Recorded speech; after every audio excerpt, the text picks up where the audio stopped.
Declare the meeting for the Ordinary Council meeting on the 25th of the 3rd, 2025 open. I ask you to stand for the prayer and acknowledgement. Heavenly Father, we thank you for the peace and beauty of this area. Direct and prosper the deliberations of this council for the advancement of the city and the welfare of its people. Amen. We'd like to acknowledge the Noongar people who are the traditional custodians of the land. We'd also like to pay respects to elders past, present and emerging. Thank you.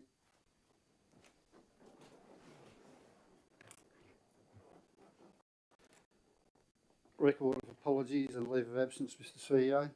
Thank you, Mr. Mayor. Good evening, everybody. We do have only one apology, being a leave of absence for Councillor Amanda Cruz, and other than that, we have everyone in attendance. Thank you.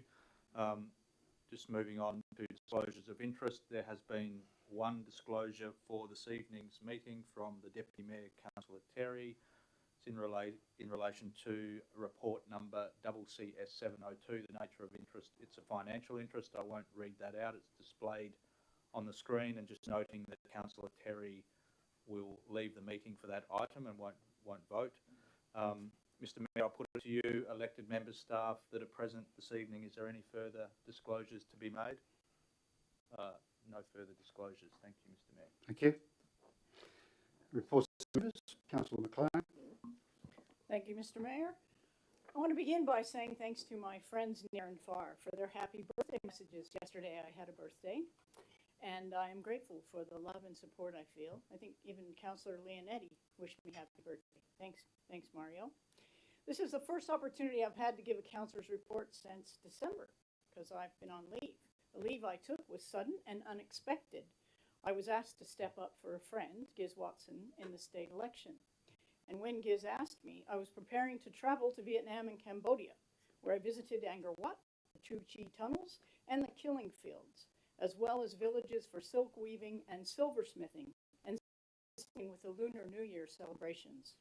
The journey was a delight for the senses, food for the soul, and at times emotional. Truth-telling is a vital feature of tourism, something to bear in mind as we move into our final year of preparing for Albany 2026. I return to the heat of an election campaign, which has been and will be publicly dissected for some time. One of the insights from that experience is that our local laws on political signage are not being enforced. Reports made in early December were unheeded. Prohibited signage remained for weeks. I would like Council to consider revoking the local law, since compliance has proved ineffective, favoring only those who are choosing to willingly flout it. Australians believe in a fair go, Mayor. The city let Albany down. There's another matter of non-compliance out at Nullakai. Have reports of lime trucks speeding through quiet neighborhoods, operating outside hours, and in areas not approved, been followed up? What action has been taken? Now that I've highlighted two of the ongoing problems in our city, I want to draw attention to some of the many recent success stories. The turtle tracking season engaged 40 volunteers around Albany who searched 367 nests, 367 hours for nesting turtles. They protected 137 nests, and they recorded 119 destroyed nests. There were 3 times as many dead turtles recorded this year, and the data collected here and across the state in a total of 24 wetlands will help in the development of management plans to protect our snake-necked turtles. The Albany Pride Festival was outstanding. The Huxleys at the Town Hall and the Yuck Circus at the Entertainment Center among the top entertainment events of the year. Fair Day offered more than double the number of stalls in the town square. I want to think that I made a pretty good judge at the dog show. It was my debut as a judge at the dog show. That night, there was no room left on the dance floor at Boat Shed for the barn dance, which included performances from barbecue. Well done to Albany Pride. The City of Albany events team has done us proud, not only to present the Huxleys, a world-class act, but also, most recently, showcasing local musos alongside rising stars like South Summit on Fridays live at the Town Hall. Finally, I want to express my appreciation to city staff and volunteers who helped during and after extreme flooding. I want to thank Director Paul Kemmons for his careful driving through the flooded city streets that night that got me home from our Redmond Hall roadshow safely. Just a point of clarification, I think that we won't be revoking that law because it's a part of the Local Government Act, and you see the regulations, those laws are regulation. You may be right. There's not the only municipality that doesn't follow the rules. So if you go to Perth, almost everywhere. So while not ideal, you're not participating in this discussion. I'm talking to Councillor McLaren. So there's, whilst you might want us to revoke it, not possible. Deputy Mayor Terry. Thank you, Mr. Mayor. First up, I noticed we've got the previous Mayor, Dennis Wellington, and Deputy Mayor Sandy Smith here tonight. So I just want to welcome both of you here tonight. It's good to see you in the audience. During the last month, we've had the hospice spin-a-thon, and the City of Albany put together a team. And I think it's the first time that the City of Albany has had a person on the bike for the whole 24 hours. A huge kudos to all those that participated, and the city team raised $2,000, which was towards $63,000 for the community hospice, which was the biggest spin-a-thon fundraising they've had in the however many years that they've held that event. So huge, great, big thanks to the community in supporting such a well-liked and respected and needed service in the community. I got along to the youth care chaplains at St John's Church a few weeks ago. That was a really interesting evening, and also caught up with Brent Findlay and Steve Fisher to have a discussion about what the youth care chaplains provide the services to our schools and the principals in not just Albany but within the region and across the state. That was really interesting. I'd like to welcome back Councillor McLaren.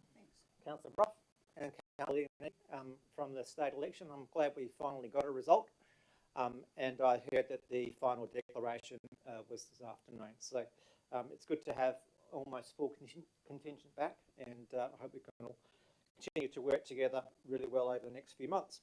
The Rural Road Shows, it's great getting out to Napier, Green Range and Redmond to talk about rural roads and all the other services that we offer. It was really good feedback provided by people that attended, and it was really good to connect with those communities, and they really appreciated our visit. Councillor McLaren talked about it as we came back from Region 1. It was raining a little bit in Albany, and there was a lot of water around. I'd just like to say publicly thank you very much to all those volunteers that put up their hand with the SES, the volunteer bushfire brigades, and everyone else that sort of helped out around the town. There has been a lot of damage, as you can see, in many places around town, and lots of businesses and residents were badly affected from that. Earlier today, the Mayor saw off a group of riders at Great Southern Grammar, and I saw them off at Nash's, Hawaiian Ride for Youth. They raise millions of dollars of money for Youth Focus. Youth Focus, Headspace Albany is part of Youth Focus, and they go out to schools and visit schools and talk to the kids about mental health, which in the environment that we have around us, especially in the last 12 months, with the few things that have happened within the community, their services have been under much more demand, and they do offer a very, very good service and highly valued. So there's 150 riders going three separate directions and end up in Perth on Saturday morning. Councillor Bruss here, he used to do his book reviews. I've got a Netflix review. Adolescents. If you've got kids, preteens or teenage kids, please watch Adolescents if you're on Netflix. It's a hard watch. It's captivating. It's got a really strong message, and we need to look out for our kids. Make sure you watch it. Thank you. Councillor McKinley. Nothing to report, Mayor. Welcome back, Councillor Bruff. Thanks, no, thanks, Mayor. Councillor Grimmer. Yeah, thank you, Mayor. Another very busy month out rurally. One of the most important events out our way this month was the Pigs Ass Grand Final, which I'm pleased to report that the Swamp Rats won. Did you make So it? that's great news. Did you make any runs? I didn't play, so that makes it even more. But a great supporter, and they did such a great job. But obviously, the absolute highlight for me was the Rural Roadshow, where we went out to Green Range, Napier, and Redmond, talking to the rural communities. I think again they put on a great show, put on food for us. In their normal way, they gave us honest but really respectful feedback about what's needed out there. I really want to congratulate Tammy Flett and the engagement team on the way they put together those forums. They were fantastic. We took a number of our different areas out to talk to them, and the feedback that I've had from people that have attended has been very, very positive. I will continue very, very much to fight for more money for rural roads as a result of that, and I think that we have a proposal in the long-term plan that I'm hoping that we'll be able to develop and work with, because it's really important that our rural roads are looked after. And while people might say, well, why would we concentrate on that? A great deal of our wealth and a great deal of our income comes from the rural community, so it's very important that our roads are up to standard. So again, thank you very much to all the councillors that got along, and very much thank you to all the community members that attended. And it's great to see so many people here tonight. I think it's great for our democracy when people come along and have their say and attend our meetings. So thank you very much for everybody in attendance. Thank you. Councillor Bajier. Yes, thank you, Mayor. It certainly was really interesting to attend those 3 rural road shows out at, as we've heard, Green Range, Napier and Redmond. So not only to get the feedback, but to also take local government out to the bush. So that's, often when you're not in the middle of the city, whether it's Perth or Albany, you can feel a little bit disconnected. So it was really great to be part of all of that. And whether the season has broken or not, off the back of that, it's actually pretty positive. The 6th of March, I had the privilege to attend the ACCI Women in Leadership Forum, which was held out at Princess Royal Sailing Club. That was part of International Women's Day, and even though International Women's Day was on the 8th of, I think there were a few other significant things happening on that day. Great range of amazing guest speakers, including Heather Porter and Megan O'Donnell and Britt O'Dwyer.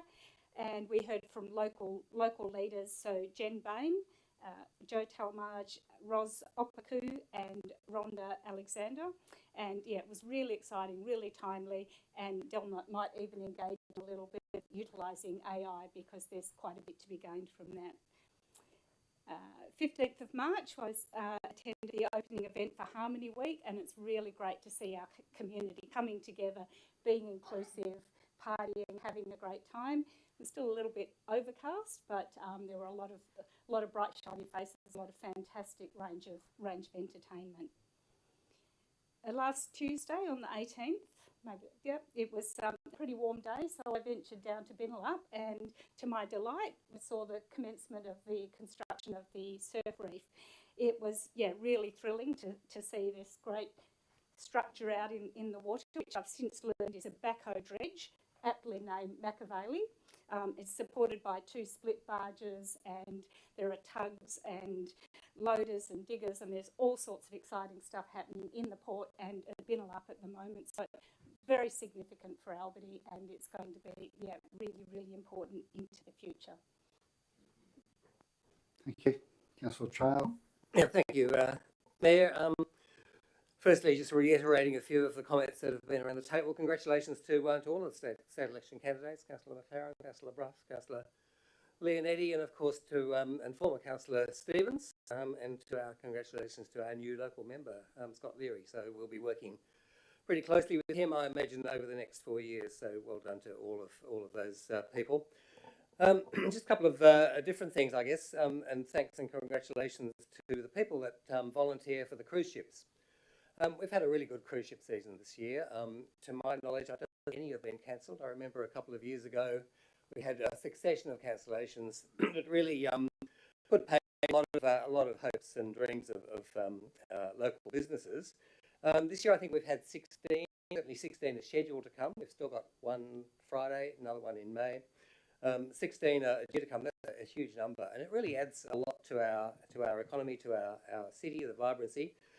Tallied up the passengers on those ships, it's over 25,000, which is an awful lot of visitors to who people possibly wouldn't otherwise come to Albany. Let's hope they come back. Also, thank you to organisers of the Rural Roadshows. They were really 3 good events, and I was lucky enough to go to 2 of them. I think we can say we've achieved our aims in getting out to the rural communities. They were all pretty well attended, and I hope the residents felt that they were heard at the 3 venues. I think they were. I think we were there to listen. We'll hear more of those results, as Councillor Grimmer says, over the next days and weeks. So I think that was a really good initiative, so well done to all of those. And thanks also to Main Roads. Main Roads actually have listened to us in the community, and they've altered the signage on the ring road.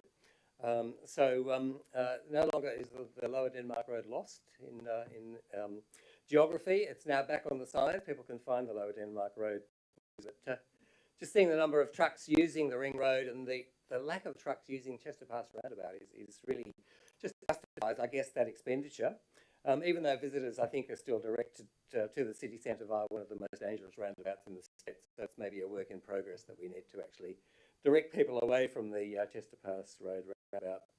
But that's a Main Roads thing. But just on the Main Roads and the ring road, I don't know whether you've noticed on 2 of the bridges, the artwork has just about finished on the Albany Highway and the South Coast Highway bridges on the abutment. It's really great.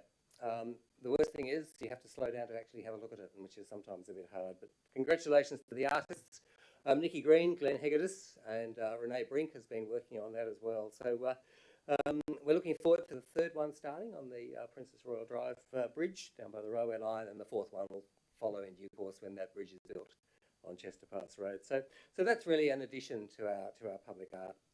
And finally, Mayor, thank you to all of the staff that helped in getting our city sorted out after the rain. It was unexpected. It was pretty ferocious, and a lot of people have suffered. From all those points of view, thank you to everybody. The insurance companies have got a bit of work to do, and from all those points of view, let's hope we can get things back to normal pretty soon. So thank you, Mayor. Thank you. Councillor Sutton. Thank you, Mayor. Look, firstly, I'd like to say welcome to Sandy and Dennis. You're just about beyond remote control. Once you got on North Road, you spent that many nights here. So good to see you back. Look, I'd like to congratulate Scott Leary on his work for the regions. Welcome back Tom, Lynn and Maria. And it's a hard job.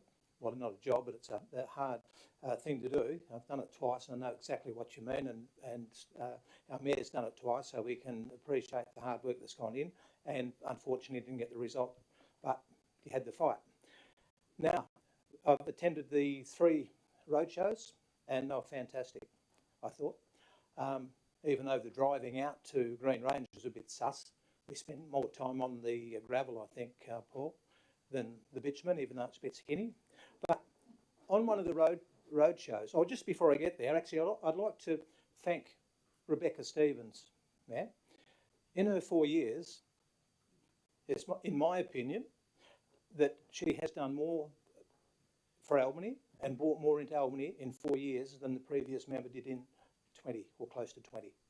I reckon she did a fantastic job, absolutely brilliant job, and opened it up for ministers, and we've had a really, really good take up with what she did. So from that idea, I'm sad to see her go, and I'm great it's good to see a Nationals man in there. So now on the roadshow, it's all well going listening, but we've actually got to put something into action. And the road side of it was great. Now out at Redmond, the Matthew Swainson had a bit of a word, and I had to talk to him later, and thanks Deb for saving me after. But he made an awfully good point, and you won't agree with this, Lynn. We've got road reserves. What are they for? Mayor, when they were first made, that was so we could actually construct roads safely, have enough room to do it.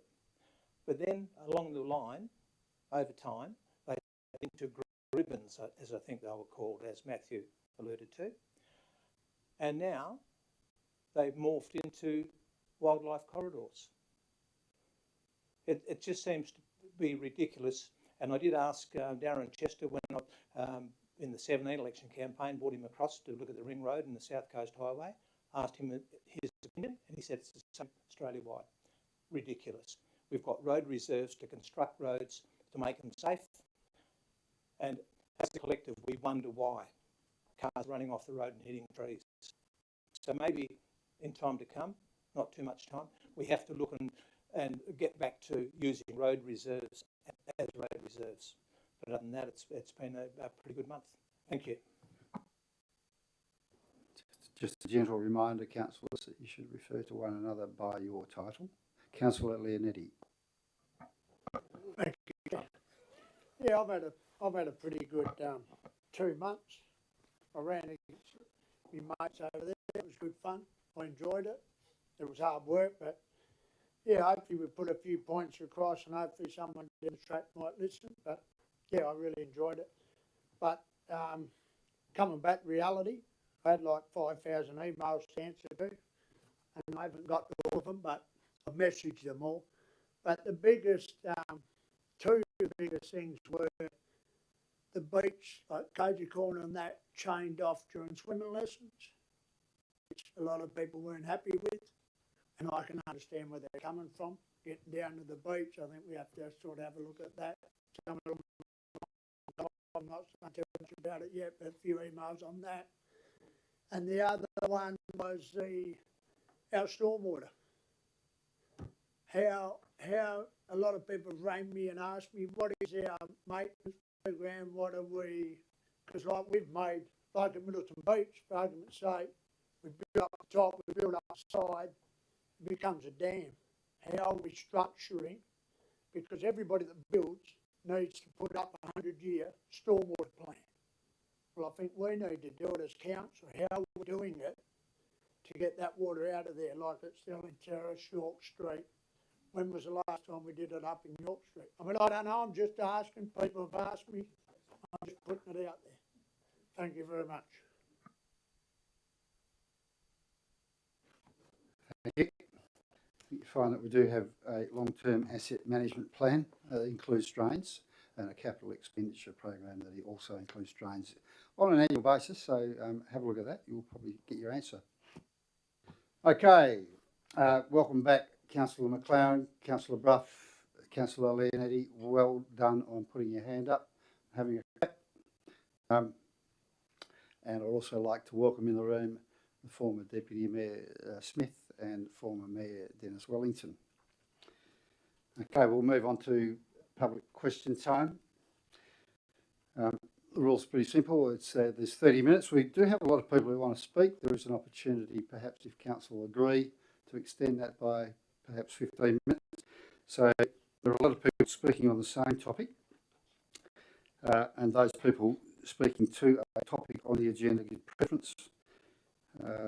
So if you, it's not compulsory to use the full 4 minutes if you don't need to.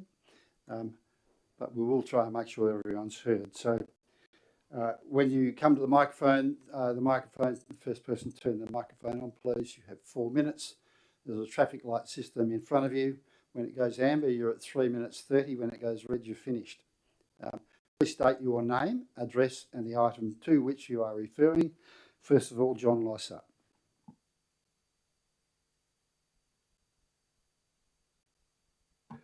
John Lysart, Albany.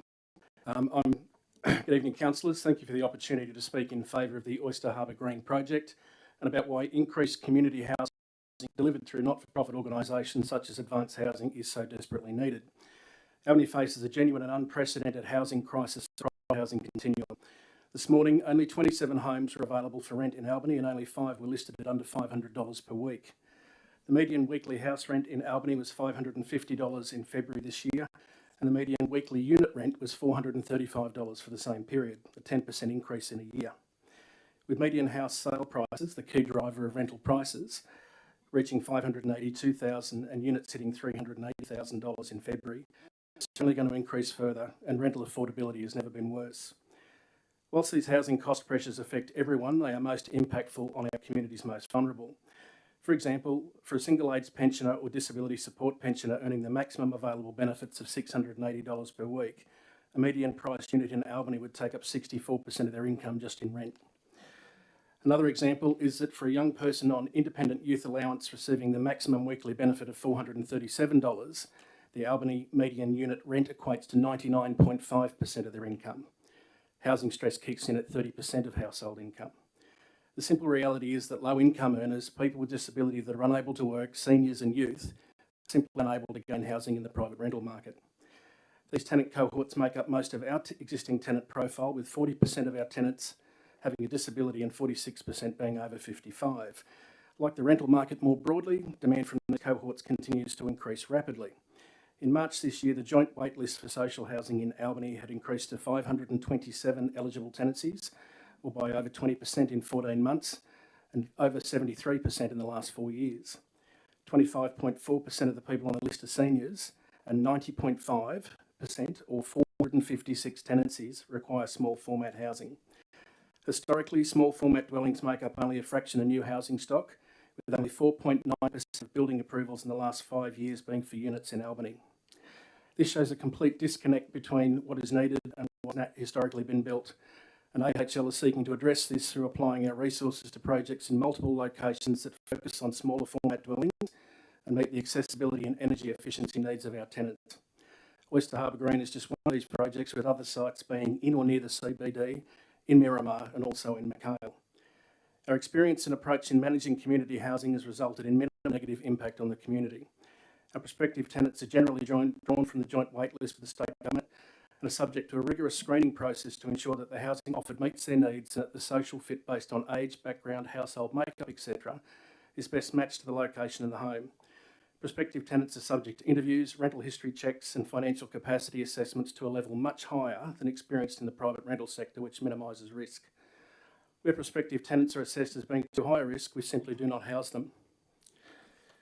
This careful curation of tenant mix, combined with clear education of our tenants on their responsibilities, along with decisive complaints management, results in very high levels of success in sustainable tenancies. This is evidenced by less than 0.75 of 1% of our tenancies being terminated for antisocial behaviour in 23-24, which was actually the sum total of complaints received on those matters. Without projects like Oyster Harbour Green that integrate and normalise community housing into the community, and organisations like AHL to carefully manage and support tenancies for our community's most vulnerable, there's a genuine danger of leaving people behind and creating hubs of disadvantage. We therefore request that Council approve this project. Thank you. Julie De Jong.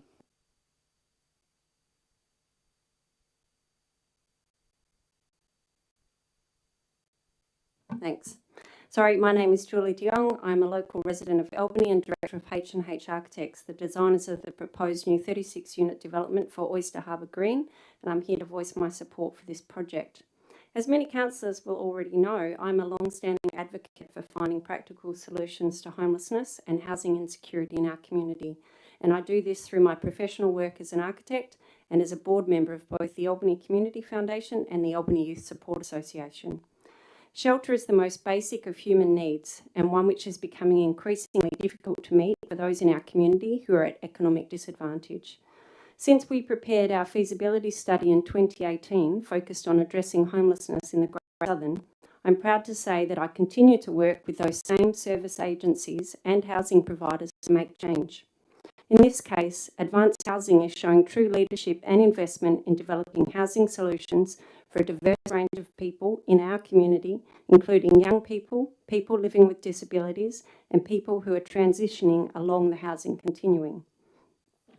H&H Architects have been working with Advanced Housing to address this housing crisis through strategic built projects for the last +8 years, including the successful delivery of 2 student housing projects on Stirling Terrace and Serpentine Road, and with others in the pipeline, including a 12-unit social housing project currently under construction in McHale and an upcoming 18-unit development in Spencer Street in the CBD. Every one of these projects has achieved design innovation to address challenging sites while delivering high-quality housing to some of the most vulnerable people in our community. For the Oyster Harbour project, we have worked with Advance Housing to find a positive balance between lot yield, amenity and livability. We opted in to the new medium density R codes and addressed the good design requirements of State Planning Policy 7 for design of the built environment. Good design outcomes improve the urban environment, benefit local communities and leave a positive legacy for future generations. These codes were developed over 3 years with research and analysis from Design WA and input from WA architects and support not only delivery of high quality design outcomes, but more importantly, finally offer pathways for housing diversity and choice. Lack of housing diversity is a critical gap in the housing typology available in Albany, which has continued to bias single residential 4x2 houses when the demand for smaller homes for smaller households is actually the priority. Advance Housing set the design bar even higher for us with this project, setting targets to achieve gold livable standards throughout for improved universal accessibility and to accommodate the needs of their tenants, many of whom live with disability or are aged over 55. The units have also been designed to achieve high energy efficiency, with many units achieving over 8 stars through the use of high quality building materials and passive solar design. This makes them more comfortable for tenants and less expensive to live in, with reduced energy consumption, waste management and maintenance burdens for the private spaces. We've optimised green outdoor landscape spaces with common areas that allow residents to connect with the outdoors and their neighbours in a positive way as part of their everyday life. We therefore seek the support of the Council to ensure that this project can proceed, providing high quality and practical design solutions to address an urgent housing crisis in our community where we desperately need more homes and greater diversity. Thanks. Roger Cook.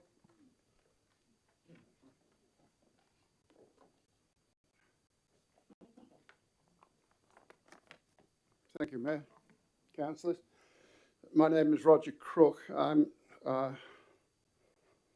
tenant of Advance Housing, and I'm here tonight to support that motion. I'm also a director of Advance Housing, and I'm on the Development Committee, but tonight I speak on behalf of the tenants of Advance Housing. Tonight is something of a bit of deja vu for me. Back in 1976, I was sitting where you are as Deputy President of the Shire of Chapman Valley. And it never entered my mind at that time that I would be in my 87th year talking to you about social housing. It wasn't in our business plan, my wife and I, in those days. In 1989, when we moved into the Perongrups on our farm, and for the next 20 years, it wasn't in our business plan that I would be talking to you this evening. But cataclysmic events occur, and there is a need for organisations like Advance Housing to be around when cataclysmic events occur. And a cataclysmic event, it's a bit difficult word, isn't it? But cataclysmic event occurred in our life. And we finished up in, what can I say? Physical and mental damage are commonplace. Disease is non-selective. And some of us find that through no fault of our own, we need help. 12 years ago or so, I think it was 12, 13 years ago, we became tenants of Advance Housing. And it's not a stretch to say that they became, I suppose they, in many ways, they certainly saved me and probably saved my wife. Now in my late 80s, Mayor and Councillors, I'm happy to tell you that what it is like to be a tenant of Advance Housing. Before I do that, let me explain what kind of people live in the other 11 units of the 12 that I live in on Stranmore Boulevard, just across the road from this development that is proposed. There are 3 couples, my wife and I, a couple with a young school-age child, and a mature couple. There are 3 single men of various ages. I know one quite well, but the others keep to themselves. The rest are single ladies of various ages, from 30 through to my wife, who is 82. My less than complete straw poll of the tenants revealed that they are all appreciative of the unit that they occupy because they know what it is like out there in the real world. I saw a piece of paper on a notice board in a shopping centre the other day advertising 1 room for $200 a week. That's expensive. I believe if you poll the advanced housing tenants, the majority would give the same answer as the people on Strandmore. They are happy with what they've got, they appreciate what they've got, and they know that there are others who are in need. There are many people, I think it's worth remembering, that there are those in society who either lack the ability, both mentally and physically, to keep up with the frenetic life of today, and they also need help. Thank you very much. Thank you. Ian Clark.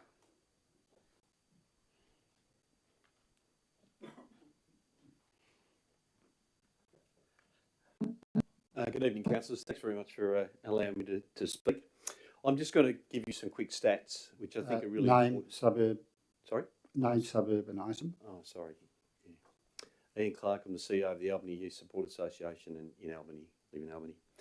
I just want to talk about a survey that was conducted by Mission Australia in 2024.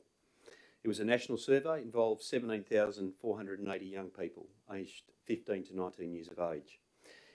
The reason I want to talk about this is there was some very concerning facts specific to Albany that came out of that.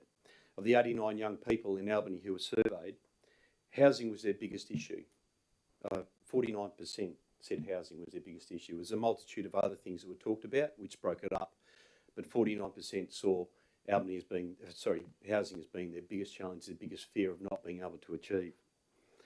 Of 900 statewide, only 10% said the same. So the rest of Western Australia, those youth that were surveyed, only their average was 10%. So Albany is quite a different beast as far as young people are concerned when they think about housing. At national level, of the 17,480 participants, there was a group of top 10 issues that all of the youth were asked to assess. Again, Albany chose housing at 80% of those young people. Of all of those 10 topics that they talked about, housing was the top one, their greatest fear. When you compared it to nationally, it was 25%. That's pretty stark facts numbers. We've also conducted 4 connectivity days here in Albany, where we've worked for 12 hours on one day and searched for those people in the town that is experiencing homelessness. In the 19 to 29 age group, 47% consistently we're getting with people that are experiencing homelessness. So they're the young people of our community. Young people are the key to Albany's future, there's no question about that. It's about keeping people here, but it's also about bringing people to this community to increase and enjoy what we all enjoy now.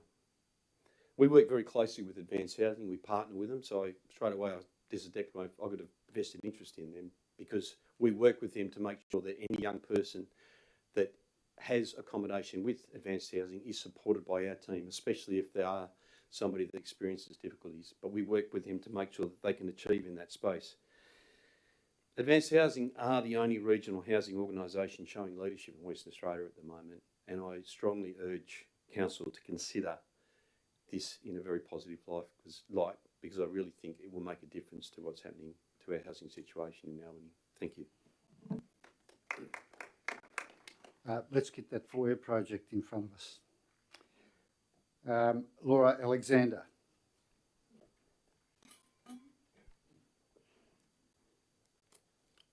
Good evening, councillors. My name's Laura Alexander. I live in Young Sidon and I'm a volunteer director at the Albany Community Foundation. Thank you for the opportunity to speak tonight on behalf of the Foundation in favour of the Oyster Harbour Green Project. The Albany Community Foundation is a local not-for-profit charity set up to support the many and diverse needs within our community, but with a particular focus on supporting disadvantaged. Since inception, we have donated over $1.35 million back to the community, with all of these funds having been raised by philanthropic donations from the community. This has provided a means for many local donors who agree with our mandate to support disadvantaged in the community. Our place in community has firmly put on our radar the clear and present need to address the housing crisis facing our region. In fact, addressing this has been one of the top strategic priorities over the last 2 years. The statistics are clear. Median rents increased by over 22% last year, and 94% of private rentals cost in excess of $350 per week. This has made access to affordable housing impossible for many in our community. We see all too regularly that individuals and family who do not have access to a stable roof over their head face significantly more disadvantages and challenges in the community than others. Housing is a basic right for all, and in our view, the single biggest determining factor when assessing an individual's ability to equitably participate in everyday tasks. The Oyster Harbour Green Project, developed and managed by Advanced Housing, who specialise in the delivery and management of housing, will provide ongoing access to much needed housing and provide relief to 36 individuals or families at any one time. This couldn't come at a better moment to help meet the needs of our community. The Albany Foundation strives to inspire an actively compassionate community where equity and inclusion are at the forefront of mind. The Oyster Harbour Green Project is a great example of how we as a community can achieve this. The Albany Community Foundation puts our full support behind this project and urges Council to do the same. Thank you. Thank you. Greg Cross. No, don't want to speak, Greg?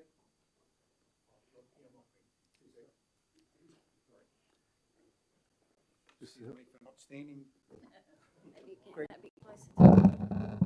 Greg Cross, Yakima.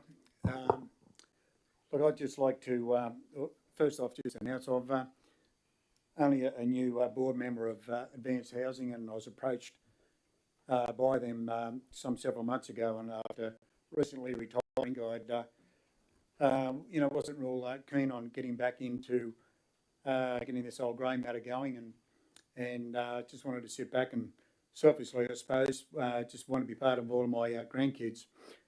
But I was talked into going and having a meeting with Advanced Housing, and when I had a look at of their purpose and what they do and what they're trying to do, and by trying to give people who just want a fair go and deserve a fair go, I was just mind blown, and I quickly took up the opportunity to thank them, and now being part of the board, I'm very, very proud to be part of it, and to be able to give them the opportunity to give people, as we should always in Australia, give somebody who's down, give them a fair go, and give them a roof over their heads.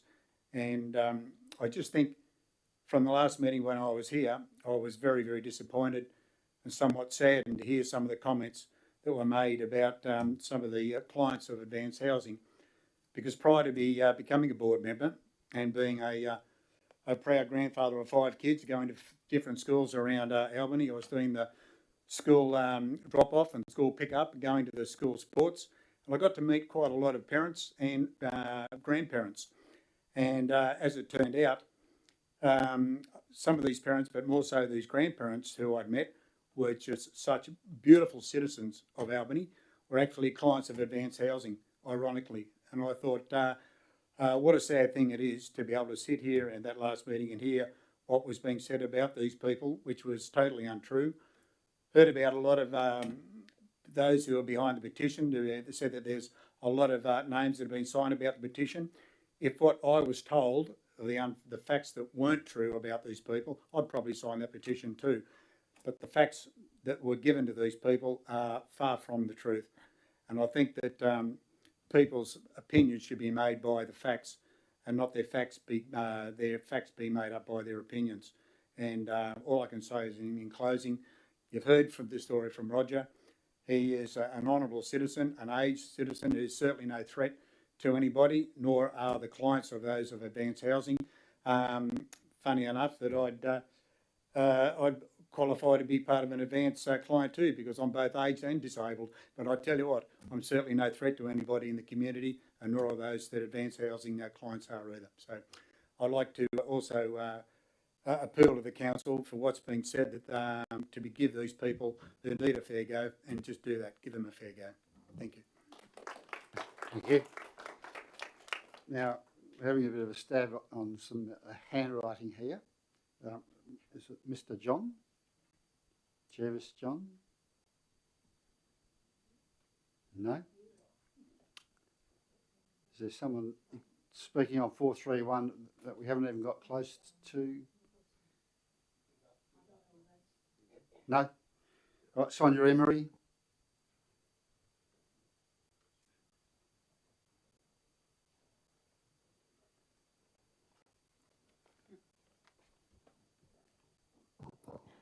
Good evening, Mayor and Councillors. My name is Sonia Emery. I live at 11 Finlay Street on Mount Clarence.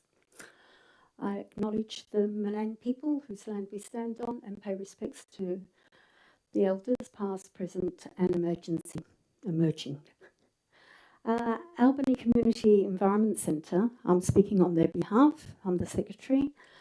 We support this planning application that everybody's been speaking on.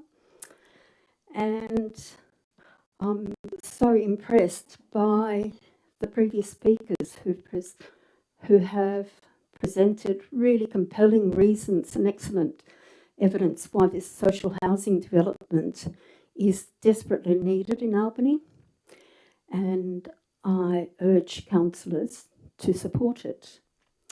Just to add, a couple of other things. It was really hard with all the fantastic information that's been presented and real life experience as to why this development is needed.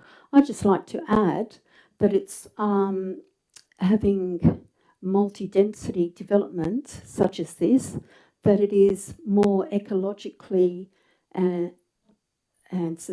more ecological and sustainable development. It reduces the pressure to clear more native vegetation and destroy wildlife habitat in order to house Albany's growing population. So it's an added benefit of multiple density development in social housing. There's also, it has the benefit of constraining urban sprawl, because you can house more people in a smaller area. And basically, Albany Community Environment Centre supports more medium density development in Albany. So many of Albany's population are single or coupled households. The standard 4x2 houses don't suit these households necessarily, and nor do they suit some families with children. So we should have more medium density development for ecological reasons, for social reasons, and as we've heard, how desperately is this type of housing needed? Please support it. Thank you. Fran O'Connor.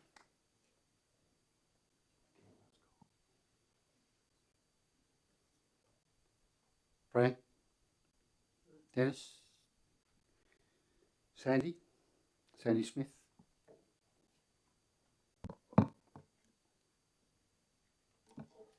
Sandy Smith, 55 Pegasus Boulevard, McHale. Good evening, Mayor, Councillors and Executive. I'm speaking tonight on the proposal to dispose of property, Rose Gardens, Beachside Holiday Park, Portion Crown Reserve 22698 Mermaid Avenue, Emu Point. I have some comments and then a question. I'd like to introduce my mum Di, who is 83, and she lives with my stepdad Merv, who is 86, and they've lived at Rose Gardens for 25 years. 25 years ago, they both sold their properties to purchase a park home for their base in Albany so they could travel part of every year as grey nomads. The values they received for their properties 25 years ago will not purchase a property in Albany in today's market. We've heard that tonight. They're both still independent and driving, and they planned on staying at Rose Gardens until it was time for them to perhaps sell their park home and fund a move into perhaps more assisted care. The points they would like to make as part of the public comment are: 1, the current lessee has never spoken to them about the park being for sale or the implications for them should it be sold. 2, they've still received no communication from them, despite the city's advertising and the plight of the permanent residents being on the front page of the Albany Advertiser last week. 3, they've never given them a tenancy agreement. They were handed one with a letter on the 13th of March this year and told to sign it and return it within 5 days. It includes a non-standard specification page, including an agreement that the tenant pays for removal of all site infrastructure upon termination of their tenancy, such as when the lease is sold. 4, their properties are all devalued as they can't be sold in situ with a tenancy agreement, and it's now worth infrastructure value, less removal costs only. 5, there's nowhere else for them to relocate their park home to. Panorama Caravan Park seems the only possibility, but it's really too far out of town for them to be travelling in every week to complete their volunteer work in town. So the question: before granting a new lease to RAC Tourism, will the city ensure that RAC have arranged with the current lessee that all permanent residents are given an adequate and reasonable notice period and compensated for the costs of their enforced eviction in exchange for vacant possession? Please make sure ahead of granting the new lease that RAC Tourism include a mechanism to ensure the permanent residents actually receive their compensation. None of the residents have any confidence that the current lessee would pass on any such consideration to them. The city, as manager of the Crown lease, are the only entity able to leverage this compensation for the permanent residents who effectively become homeless in the midst of a housing crisis. We've heard that tonight. Thank you for listening. I have their public comment I would like to submit for your consideration for when you review the report to council by the leasing team after the closure of the public comment period. Thank you.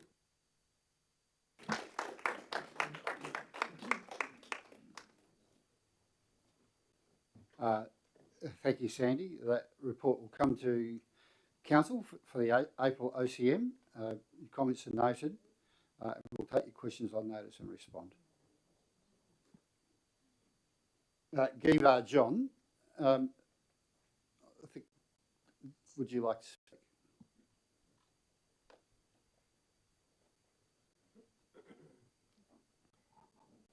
Good evening, everyone. I am one of the new homeowners in Burnett Head. This new housing project is just opposite my home. So I have heard people speaking about the advantages of social housing project. I appreciate what they do for the community. But this place was originally designed for an activity center. Would this social housing project bring the same benefit that would bring the activity center? Then last meeting, I was here. Only one person spoke for this agenda. Everyone else was speaking against it. And the councillors voted for it. If I was saying, if one of you were residing in my home, you wouldn't support it. Now you are going to support it because it's not your problem. Why don't you consider the existing homeowners or the residents? You have other areas which is under development. Why don't you go there and build this project there and give us the original activity center there? You have other areas including Burnett Head. In Lange, you have a new housing project coming. Why don't we go there? So I'll give you a scenario. You bought a house in front of in Middleton in front of beach. Somebody is bringing a you can see the beach and everything. Somebody is bringing a very big advertising flex. How do you respond to that? So my question is, how are we going to get the benefit of the activity center? That's all I want to say. I am opposing this idea. Thank you for this opportunity.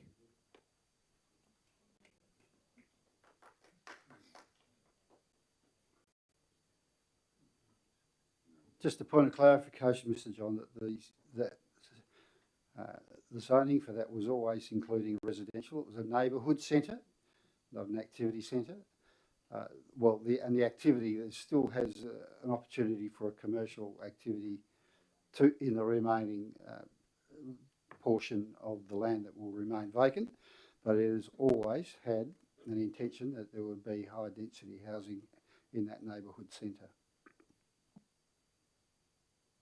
Okay, we've got one more speaker, Council. We're 3 hours 30 minutes. Can I just get a notice of intent that we allow people to go on? One more speaker? No objections? Okay, thank you. Jeanette Nicholas.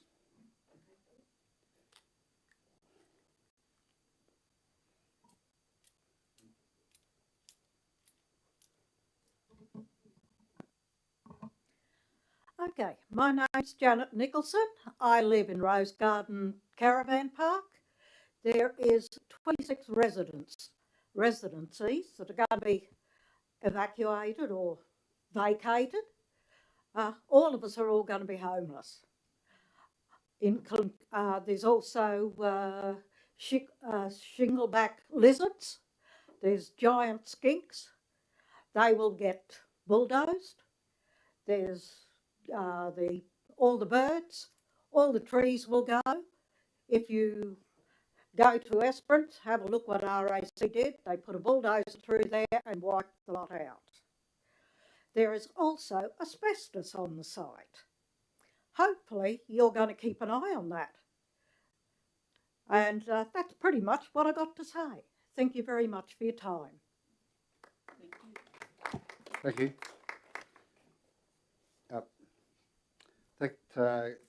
Is there anyone else that wishes to address Council? Okay. Well, we'll close public question time. Thank you. Mr. CEO, are there applications for leave of absence? No, we have received no applications, Mr. Mayor. Just putting that to elected members. Is there anyone that would like to make a request for leave of absence? No, thank you. No, thank you. There are no petitions and deputations. We'll confirm the minutes. The confirmation of the minutes is the draft motion is that the minutes of the ordinary council meeting held on the 25th of February 2025 as previously distributed be confirmed as a true and accurate record of proceedings. Someone to move. Thank you. Councillor Trail, Councillor McKinley, Councillor Trail, Councillor McKinley. Anyone wish to speak against? No? Put that to the vote. All those in favour? Carried 10-0. Presentations are nil. Unresolved business from the previous meetings. There was the new lease for Veolia Environmental Services Proprietary Limited, Hanrahan Waste Facility. That is the first order of business for the day, so we'll deal with that. But we're not going to deal with that first. What we'll do, with the indulgence of council, is bring forward the 3 items: CCS 431, CCS 699 and CCS 700. Any objection? Okay, let's go to CCS 431. DIS 431, rather. Don't want to upset Mr. Cameron's.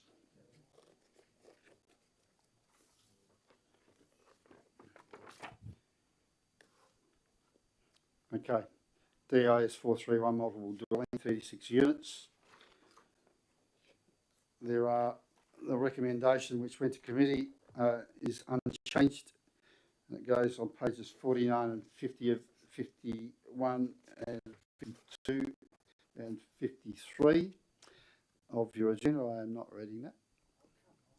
Well, if you want to be here till midnight, we'll do it. It's unchanged, so I'll take that as read and ask for someone to move it.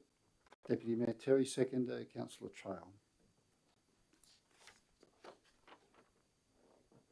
Deputy Mayor Terry. Thank you, Mr. Mayor. I'd like to just basically repeat what I said 2 weeks ago. I wish I could say it verbatim because it came out so good. I wish, but I don't know if I'll be able to do a repeat performance of that. But I'll give it a go. As we've heard, you know, along the way,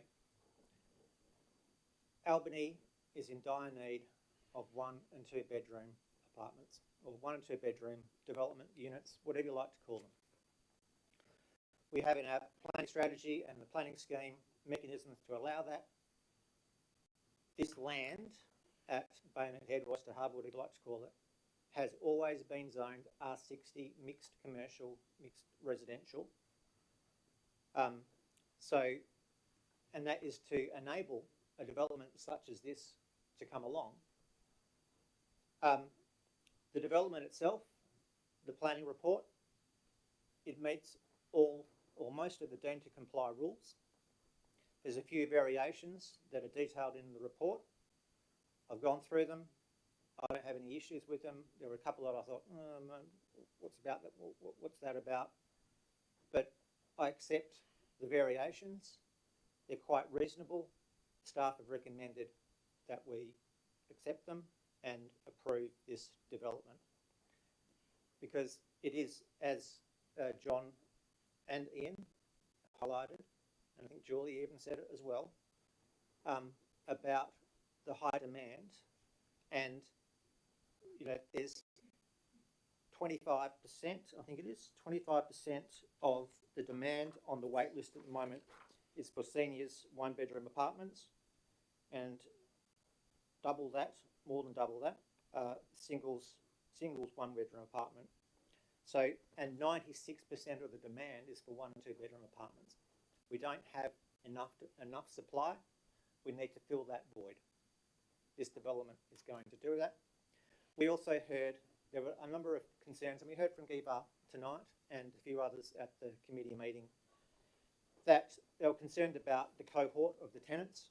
We've heard tonight from Roger Crook and also from Greg Cross about type of tenant, and even from John, the type of tenant that Advanced Housing have.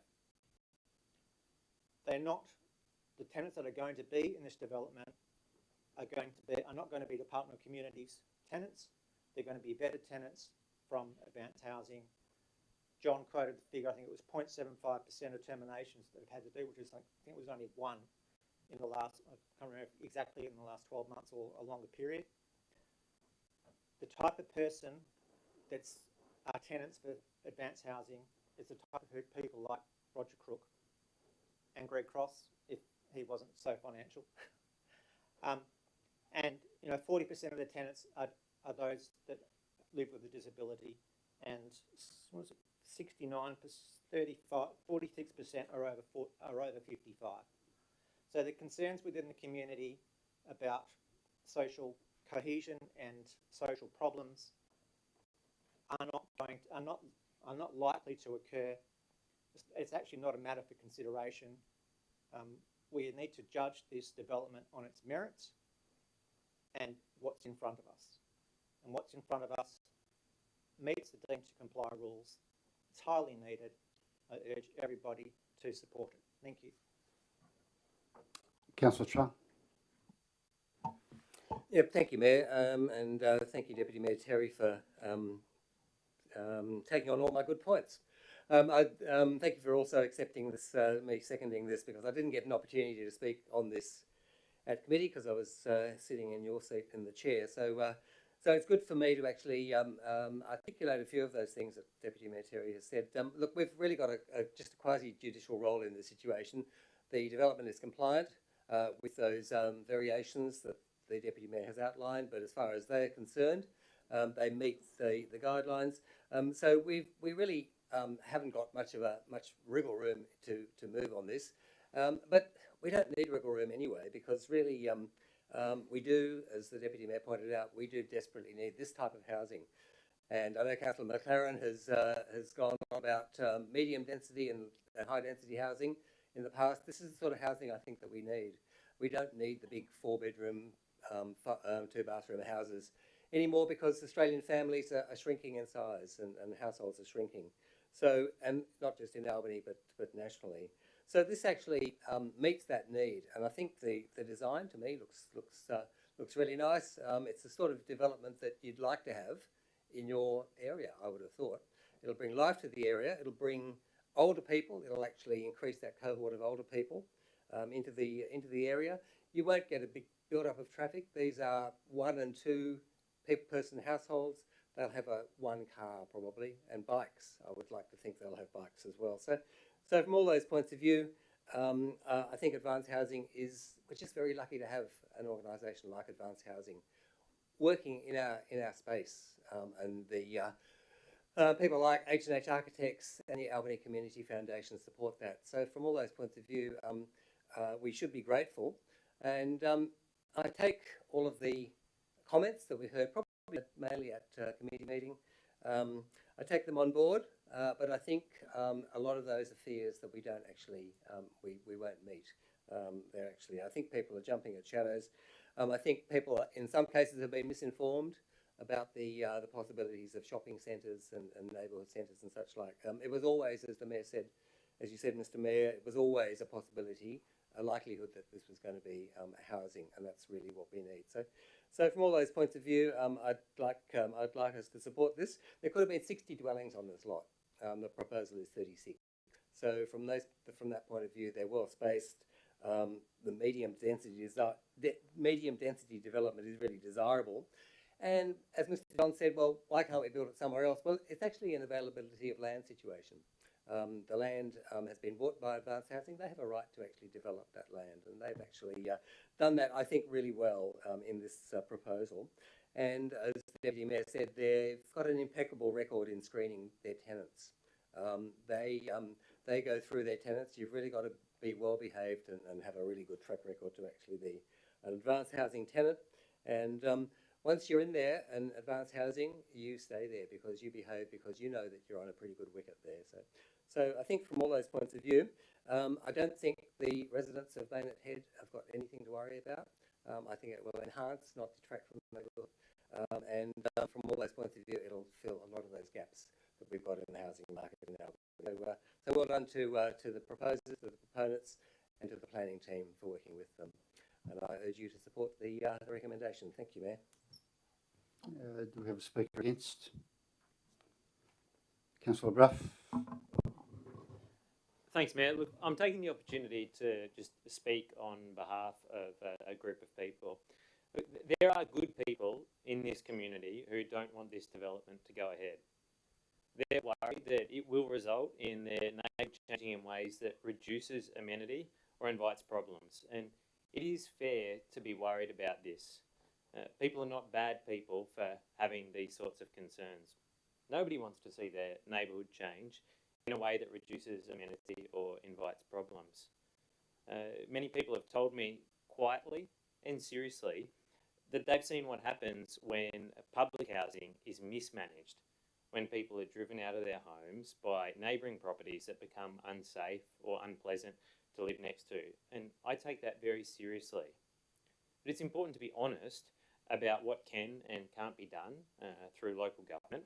This is a planning matter, and from a planning perspective, the development does meet the requirements. That's just how it is, black letter law. We also need to say that Advanced Housing is not Homes West. Advanced Housing are not the state government, and that is a good thing. The City of Albany enjoy a very professional relationship with Advanced Housing, and we've heard from members of the board of Advanced Housing tonight who are committed to good management, strong oversight, and a proper tenant mix. I believe Advanced Housing will be accountable to those in the neighbourhood who are concerned about this matter. A speaker for the proposal, Councillor McLaren. Thank you, Mayor. I just wanted to make a couple of additional points in support of this proposal. I didn't speak at the committee, and it was a delight to me to hear Councillor Sutton speak in support of this, because he acknowledged that before he knew about the social housing in York Street, he was concerned about tenants and the antisocial behavior that might occur. But he acknowledged that through experience, and because he has seen that the development succeeded in developing a really nice neighborhood and there were good tenants, he acknowledged he was wrong in voting against an application like this, and he put his weight behind this development.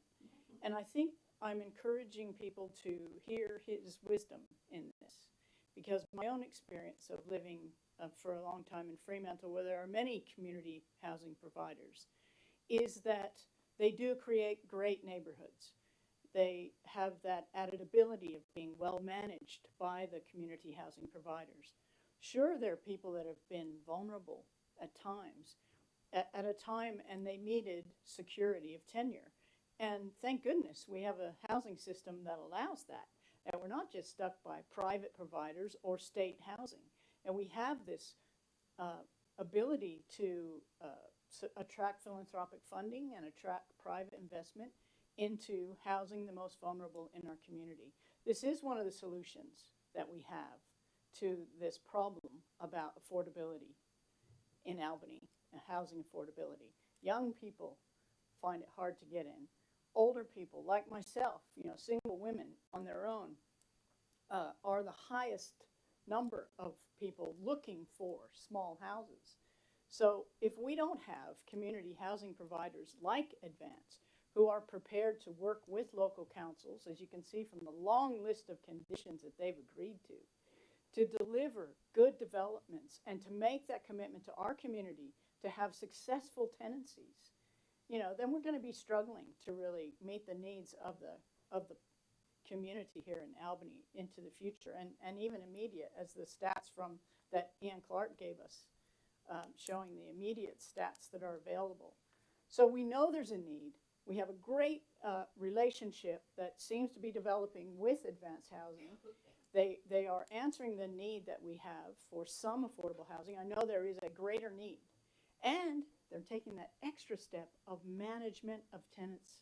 And that is a thing that we have shown, that we know that the state has failed to do when you have state public housing. They've demonstrated they're not really so great at it. And so I think I want to acknowledge the work that Advanced Housing has done to try to listen to the local residents and have that public meeting. They've gone beyond the call. They've had a public meeting. They've tried to provide information to counter the misinformation or the fears, the well-founded fears in many cases that we heard in our committee. To counter those fears and say, hey, we're going to work with this community. We're going to deliver an even better place for you to live. And I look forward to seeing that over the coming years. And I look forward to more developments of this standard and of this type to deliver the needs, to meet the needs that Albany has now and into the future. So I urge you, councillors, to support this recommendation. Further speaker for or against? Councillor Sutton. Thank you, Mayor. Look, most things are being covered tonight from the other speakers. I do acknowledge Councillor Brough and what he said. Advanced Housing will be good landlords. Since Advanced Housing been in town, I used to do work for them. No conflict because I don't own the business anymore, so I can speak freely. They're the best landlords we came across. In all the cleans we did, exit moves, we never had trashed houses like we do with the other government agencies. And as an example, on the corner of Baynard Head Road and Menangle Crescent, on the left, about 2 doors in, have a look at that one. By another government agency, it's been vacant for months and months, being repaired. And it wasn't lived in for that long before, it was repaired already. So this group do a fantastic job. Compelling reasons. We only need one and we've got it. It's need. Now, what Councillor McLaren was talking about, I spoke quite aggressively and voted against what they call the NRAS housing, where it was National Housing Affordability Scheme. It was at Little Grove, it was right next to the school, and property prices in Little Grove were going to fall through the roof. No one would want to live there, it was going to be a ghetto. And I swallowed that. And then in my business, we actually saw the result of it. And as everyone knows from the real estate agents' prices and that, Mayor, prices haven't gone through the roof. In fact, it's a great community, it's brought diversity out there. But we need to support this group that are supporting us. We've heard tonight, no one else is doing it. And the speaker earlier said they wanted more activation. Well, I would have thought another 36 or 40 people in the area might encourage a developer to actually go in there and activate the space. So, but we've got to have a place for everywhere. I was brought up in and around public housing, and I didn't turn out too bad. I avoided going to jail. So, you know, not all criminals, and you know, some of the comments the other week at the committee were shocking. You know, putting a daycare there and saying, oh, these people aren't any good near a daycare. That's awful. We've got to be a bit more as a community and think clearly and think that compelling reason is need, and these guys are going to do the need. So please vote for it. You did play for North Albany, though. Speakers for or against? Councillor Grimmer. Look, just about everything that's needed to be said has been said. I really like to take up that last point that Councillor Sutton made about this is an opportunity to further activate that particular suburb. And if you get these people in, and it's an opportunity to build a community. We've got a really responsible landlord in advanced housing. We've got really well designed new housing to go in there. And it is a chance to further build that community. And I would encourage that community and even hope that we as a council can help that community to actually come together and actually, you know, maybe form a neighbourhood watch and become, you know, all work together rather than actually saying, oh, we're all hands off, because that's what's important. Communities are built when people come together and they work together. Everyone wants a safe neighbourhood. Everyone wants to feel safe and looked after. And I'm really encouraged that advanced housing are doing what they're doing. We have such a need here in Albany. I think Ian Clark made that point about that housing is the main worry around here. We've heard it from the people at the Rose Gardens have spoken here tonight. Homelessness and lack of housing is the biggest challenge we have here, and it's really important that we as a council support this type of development. Thank you. Anyone else? Councillor Leonetti. Thank you, Chair. May as well join the crew. No, as I stated when I was running, we do lack a lot of housing in this place, and it's more in twos and ones. And like Councillor or Deputy Mayor Paul Terry said, it is good. I mean, it's not. It was zoned for this, so we can't really say no to it.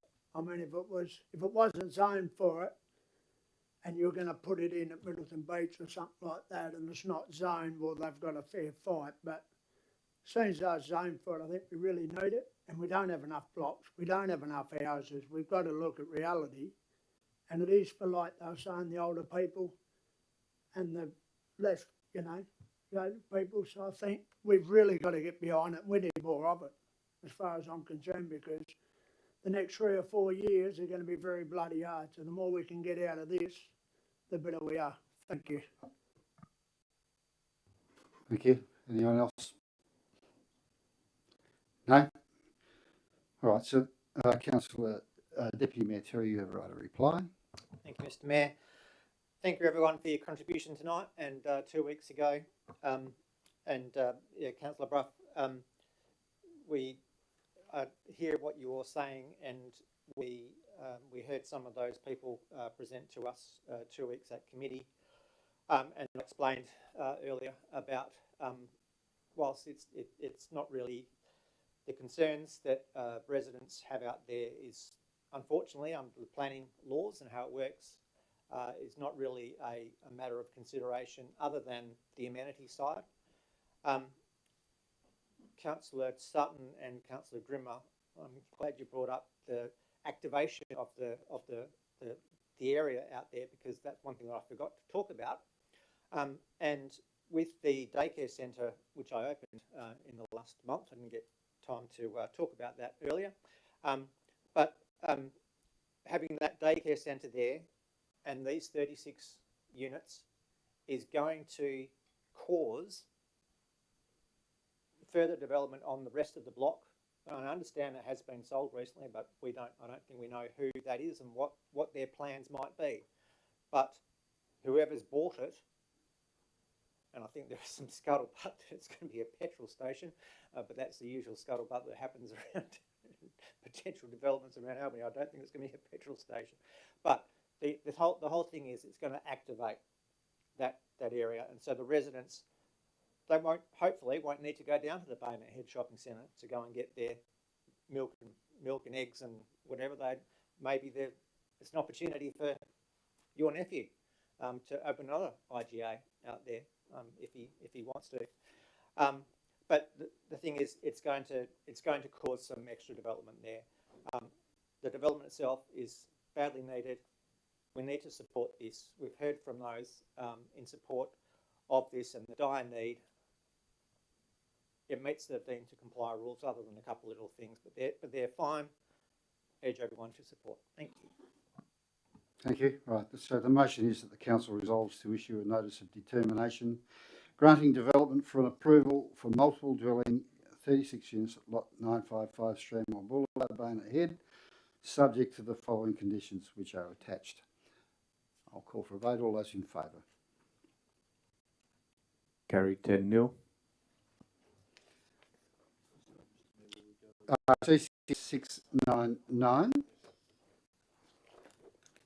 which is Albany International Folk and Shanty Festival Triennial Agreement. The committee recommendation is that council endorse an ongoing collaboration between the Albany International Folk and Shanty Festival and the Albany Maritime Festival.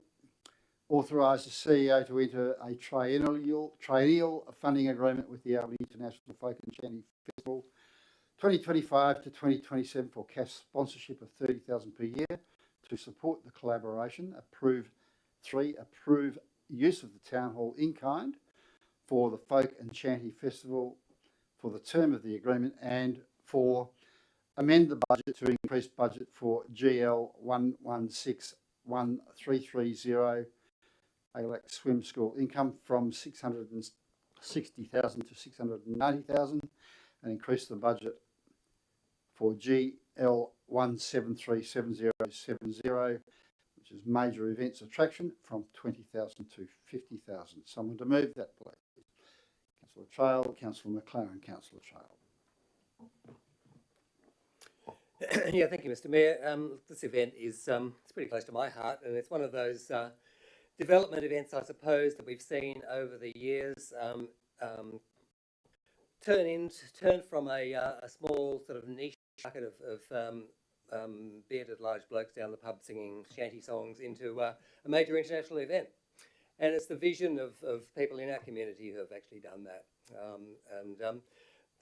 So the development of the event has gone from a small event, and with some hiccups, because it was first proposed, from memory, around COVID time, and then we had issues about was it going to go ahead, and were artists going to come, and getting insurance and all those sorts of things. And I think one of the big moves was actually combining the International Folk and Shanty Festival with our Maritime Festival and putting that into July school holidays.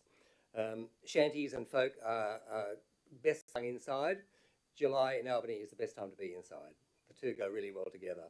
And look, it brings over 4,000 visitors to Albany for the festival itself. And we heard in presentations, and I think at committee, that the artists are actually queuing up. This is this year we're going to have to turn, the organisers are going to have to turn away artists who want to perform. They want to come to Albany. And as artists come to Albany, they bring their fans, their groupies, their family. So look, it can only get bigger from my point of view. So this is an ongoing development to actually put it into a triennial funding agreement. for $30,000 a year, puts it on the same footing as some of our other major events. We used to call them iconic events, I think. But from that point of view, it's proved its worth, basically. It activates the town in a pretty quiet period in the middle of winter. It brings people in. It gets people talking. It gets businesses going as well. Accommodation and food and hospitality outlets really benefit from that. The way that we've actually going to accommodate this is a very elegant solution by taking some of that money from the swim school income and putting that into major events. So there's no actual cost to our bottom line at all. So to me, it ticks lots of boxes. We can help by giving the Folk and Shanty Festival in-kind support for using the town hall, and our facilities of the town hall are actually being upgraded over the last couple of weeks. So by July, they'll get all those bugs out of there. There's going to be some great concerts in there. It's going to really enliven town for 3 or 4 days in the middle of July school holidays. It's all going to be great. So from all those points of view, I think it's a fabulous development. So congratulations. Oh, and just finally, while I'm speaking, the organisers, the promoters, Rod Vervest and has specifically asked me to thank Nathan Watson and Elise Van Gorp for their support in this development. Nathan and Elise, you've gone above and beyond Call of Duty to actually get this to this stage, and it's really a great credit to you and your team for actually getting behind a development like this. So well done. Thank you, Mayor. Councillor McLaren. Thank you, Mayor. I have a Folk and Shanty Fest t-shirt. Maybe I should have declared that. It's a conflict of interest. But it does have last year's date on it. So it is a very inclusive festival. And among many people in this town, I volunteered last year. It is one of the delights of Albany. And I commend the creators of it, because what else do you want to do in Albany but sing a sea shanty? And I practice saying that. This 4-part endorsement here, or 4-part recommendation, is, you know, I'm amazed that we've come up with it so quickly, and it must be because of Nathan and Lisa's good work. Because I think when I first came to town, the Shanty Fest was one of the first things I got involved with, and it gave me a sense of connection with community. And here it is coming to council for a 3-year deal, a 3-year, lock it in. We love it. We want to keep it in our calendar for 3 years. This is really important, because anyone who has ever applied for a grant knows how much work you put into it.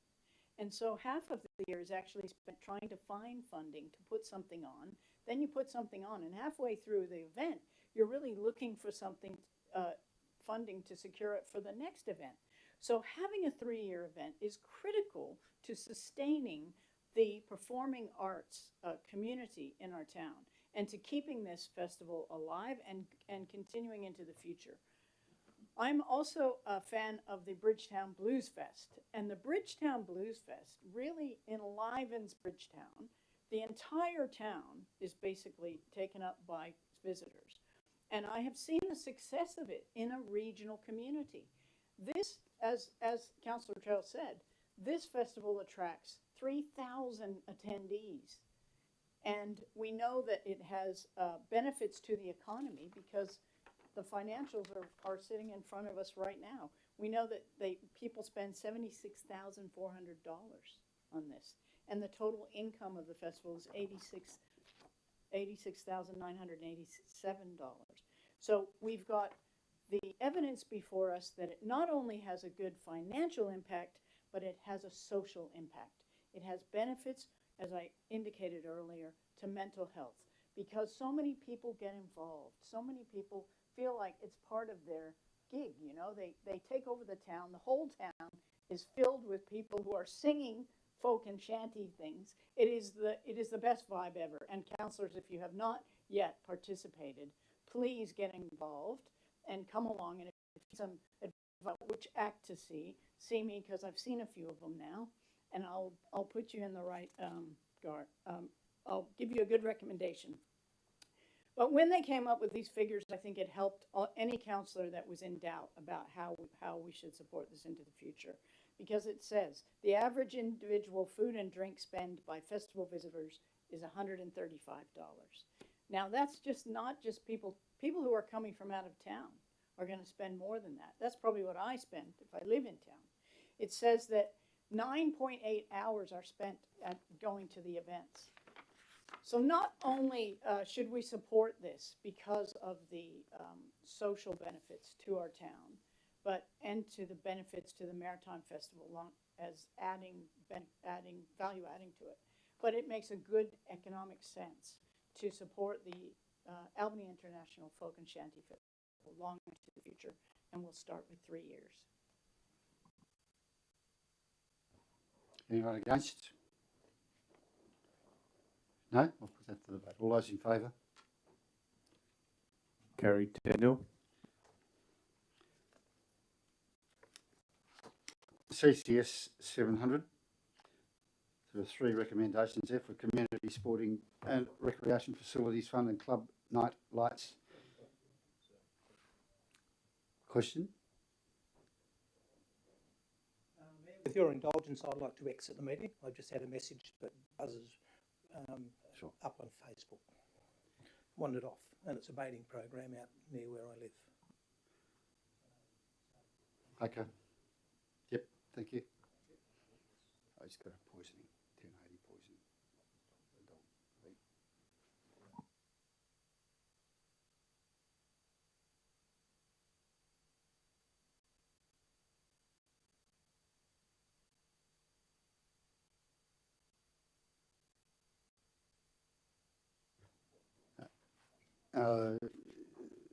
Jen, if we just note 7:31, Councillor Sutton exited the meeting.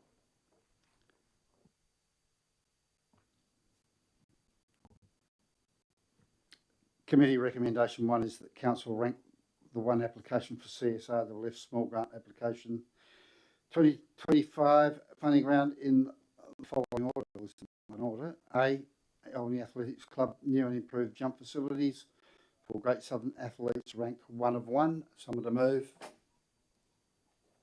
Councillor Bayou, Councillor McKinley. Councillor Bayou. Just to say that we've heard and understood that this is a really significant thing for the club and will have an immediate benefit and is absolutely worth supporting. Anyone wish to speak against? Put that to the vote. All those in favour? Carried 9-0. Recommendation 2 is that the Council rank the 1 application for Club Night Lights 2025 funding round in the following order. A, that the Albany Leisure and Aquatics Centre courts lighting upgrade is ranked 1 of 1. Someone to move that. Councillor Trail, Councillor Grimmer. Councillor Trail. Yeah, thank you, Mayor. Just in brief, coming from the Great Southern Recreation Advisory Group area, I suppose the club, the Nightlights is a great program, and certainly for our Leisure and Aquatic Centre, that's really needed. They're overwhelmed with bookings, can't cope, and actually upgrading the light is priority. If we get this through, and there's no guarantee we do, if we get this through, look, 2026 is going to be looking brighter than ever. Thank you. Councillor Grimmer. Yeah, just very quickly, with the busy lives people are actually living, it's important that we actually have our facilities available at night, our sporting facilities available at night. So I think adding lights out at Alec is a good idea, so I urge people to support. Well, sounds like it's a bright idea. Anyone wishing to speak against? No, I'll put that to the vote. All those in favour? Carried 9-0. Recommendation 3 is that the Council approve a total of $102,471 excluding GST as the Council's commitment towards the CSRFF applications ranked in recommendations 1 and 2. It's A, Albany Athletics Club 30,000 and the City of Albany 72,471. B, funding allocated to the Albany Athletics Club remain allocated under the Community Sports and Recreation Facility Funding Policy even if the funding application is unsuccessful, providing applicants can demonstrate that projects will be completed and acquitted using funding from other sources, and C, that the funding amount does not exceed a total of $102,471 excluding GST. Point 2 is to note the contribution to the Albany Athletics Club will be allocated to the Capital Seed Fund in the 2025-26 budget, and note that the funding of $72,471 towards the City of Albany's application is already included in the 2024-25 budget. Someone to move that, please. Deputy Mayor Terry. Councillor McKinley. Deputy Mayor Terry. Thank you, Mr. Mayor. This part of the recommendations is really important, especially 1B. We do know that CSR is very competitive. My recollection of the government promises is I don't think it was going to be extended. I think the Nats had a policy that they were going to improve it, but obviously they didn't get up statewide, but locally. But it's really important that we commit to this funding if the athletics club can get the rest of it, if the CSRFF doesn't come through, because of the National Athletics Carnival, Junior Carnival, I think it is, Junior, in January of next year, that it's really needed to upgrade the jumps to meet the grade, basically. And that event in and of itself will bring in, I can't remember what the numbers were, but it was north of 300. It's probably more than that, which is really important for that time of the year. Lots of people coming here. And also just like to mention, I was sad to hear or see the announcement last night, I think it was, but aired this morning, the Albany half, the Elka half, they're not able to this year due to traffic management costs. I encourage the athletics club to maybe, because this is in January, put in an application for the regional events round, the next round that opens up, and for the the Elka half next year in the community event funding. And I spoke with the President, Carl Heslop, about that earlier today. But back on this, urge everyone to support. Thank you. Councillor McKinley. Anyone wish to speak against? No. Put that to the vote. All those in favour? Carried 9-0. Go back to the start. CCS 693 new lease for Veolia Environmental Services Australia Proprietary Limited, Hanrahan Road Waste Facility. You'll see that the recommendation is that the council approve the new lease to Veolia Environmental Services Australia Proprietary Limited over a portion of Lot 167 Cumming Road, Mount Melville, subject to the terms and conditions outlined in section 14 in this report. Someone to move that. Deputy Mayor Terry. Councillor Trail. Deputy Mayor Terry. Thank you, Mr. Mayor. Yeah, we had this come up last month that it was put on ice to allow for a bit more negotiation or discussions with Veolia, and the major change being the condition in relation to them being able to park their trucks at the MRF for up to 6 months, and only for the trucks that are used for the waste collection service and recycling processing services. So that provides Veolia with an incentive to get another depot where they can put their trucks, as per what the current operator Cleanaway has in Robinson, and hopefully they may even be able to get that done before they start the contract on the 1st of July. So urge everyone to support. Thank you.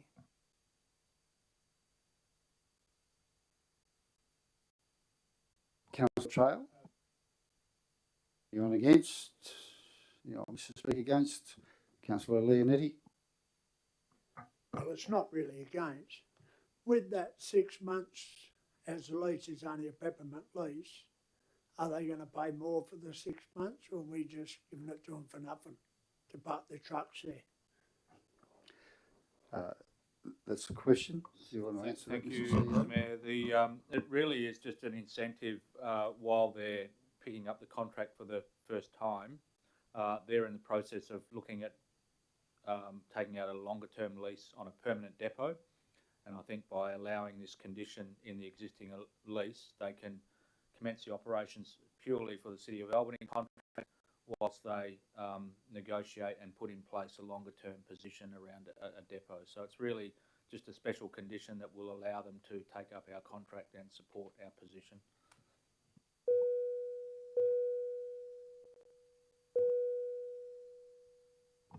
So the answer is no.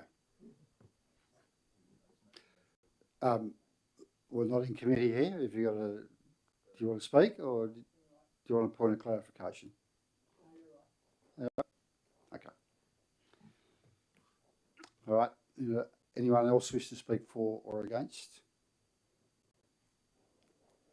Okay, I'll put that to the vote. All those in favour? Against? Carried 8-1 against Councillor Leonetti. CCS 694 monthly financial report, January 25. The recommendation is that the monthly financial report for the period ending 31st of January 2025 be received. Someone to move. Come on. Councillor Brimmer, Councillor McKinley, Councillor Brimmer, Councillor McKinley. Anyone wish to speak against? No. Put that to the vote. Carried 9-0. CCS 695, list of accounts for payment, February 2025. The recommendation is that the list of accounts authorised for payment under delegated authority of the Chief Executive Officer for the period ending 15th of February 2025, totalling $8,686,276.97 be received. Someone to move. Councillor Trail, Councillor McKinley, Councillor Trail, Councillor McKinley. Anyone speaking against? No. Put that to the vote. All those in favour? Against?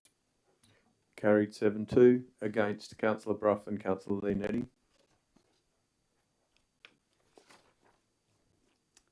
CCS 696, delegated authority reports, 16th of January 2025 to the 15th of February 2025. The recommendation is that the delegated authority report 16th of January 2025 to 15th of February 2025 be received. Someone to move. Councillor McLaren, Councillor Bijou, Councillor McLaren, Councillor Bijou. Anyone speaking against? If not, I'll put that to the vote. All those in favour? Carried 9-0. CCS 697, Child Safe Awareness Policy. And the recommendation is that the City of Albany Child Safe Awareness Policy be adopted. Someone to move that? Councillor Brough, Councillor McLaren, Councillor Brough. Thanks, Mayor. Nothing like keeping children. Councillor McLaren. Thanks, Mayor. We did interrogate this policy a little bit in committee, and I brought up some of the questions because I was looking at the child safe awareness policies that other councils had. And I was satisfied, and I think most of the other councillors who attended that committee were satisfied that that briefing session. We're satisfied that this is a good step forward. It's actually a national process, so we're just keeping up with all the other councils and keeping our policies up to date and making sure that we're using the right terminology and emphasis on child safety. So I urge councillors to support it. Any speaker against? If not, put that to the vote. All those in favour? Carried 9-0.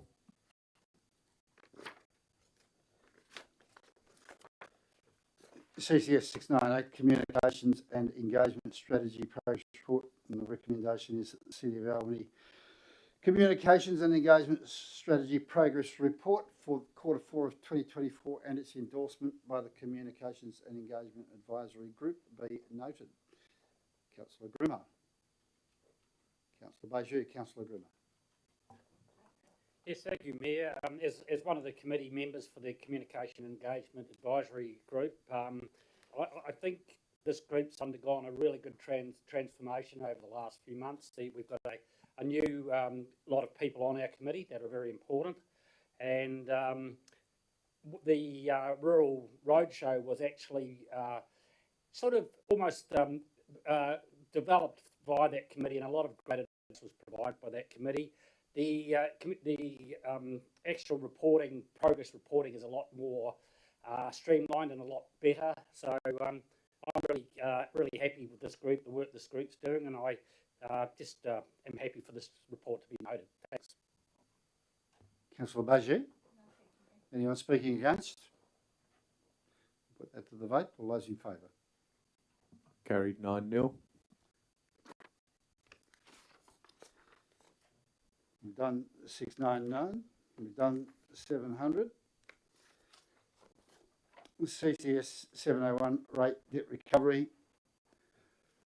The recommendation is that the council approves the administration's intent to issue property seizure and sale orders for real property on properties with rates in arrears exceeding 3 years, and following their issuance authorises the local government to take possession of the properties and proceed with their sale to recover outstanding rates and associated costs in accordance with the Local Government Act of 1995. Someone to move that, please.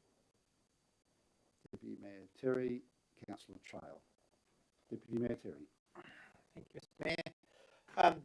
As discussed at the committee meeting,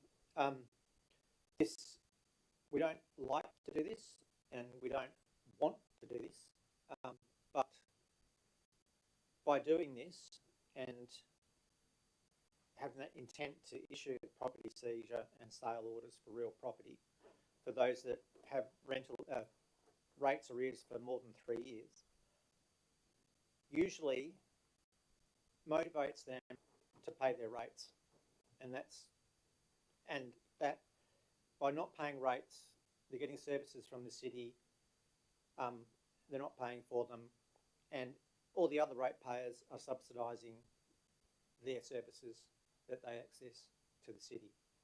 So whilst we are giving the administration the ability to enact those seizure and sale orders, the reality is that hopefully we are unlikely to need to push that final button. But you know, it's something, if we keep this going, we are doing a disservice to the rest of the ratepayers that do the right thing. And so I urge everyone to support this action. Thank you. Councillor Trail. Yeah, thank you, Mayor. Just in brief, just echoing what the Deputy Mayor said, and thank you to Matthew for enlightening us at the committee meeting. Yeah, most of these get resolved, basically, as that threat comes. The ones that don't get resolved end up in a really bad way, and there are a couple of examples of that. I think the advice for people in this situation is really to settle. We've given them opportunities. This actually will put the pressure on more. So let's hope that they do take that advice and that opportunity to actually settle their rates, because you're right, Deputy Mayor, people are freeloading on others if they don't pay their rates. And so I think it will all out well, but we've got to do this to actually put that in motion. So thank you. Speaker against? No, I'll put that to the vote then. All those in favour? Against? Carried 8-1 against Councillor Leonetti. CCS 702 proposed surrender new replacement lease. Mr Mayor, just noting that Councillor or Deputy Mayor Terry will leave the chamber as he has declared an interest in this item. Thank you. So Shuttleworth Albany Proprietary Limited, Big 4 Middleton Beach Holiday Park. The recommendation is that the council approve the surrender of the current lease and a replacement year lease over portion of Crown Reserve 36320 to Shuttleworth Albany Proprietary Limited as trustee for Shuttleworth Family Trust of Middleton Beach Holiday Park, subject to the terms and conditions outlined in section 12 in this report. Someone to move that, please.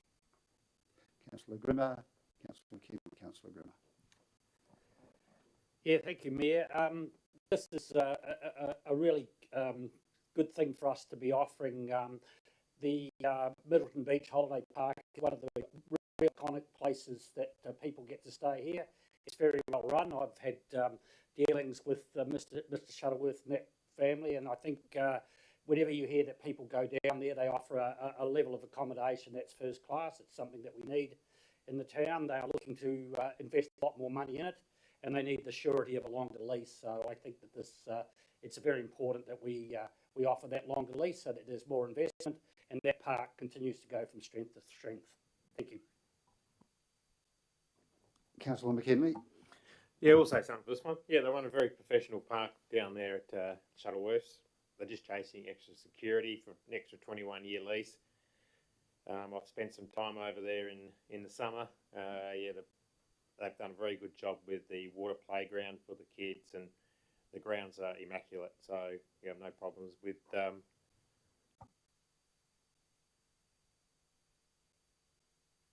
Any speakers against?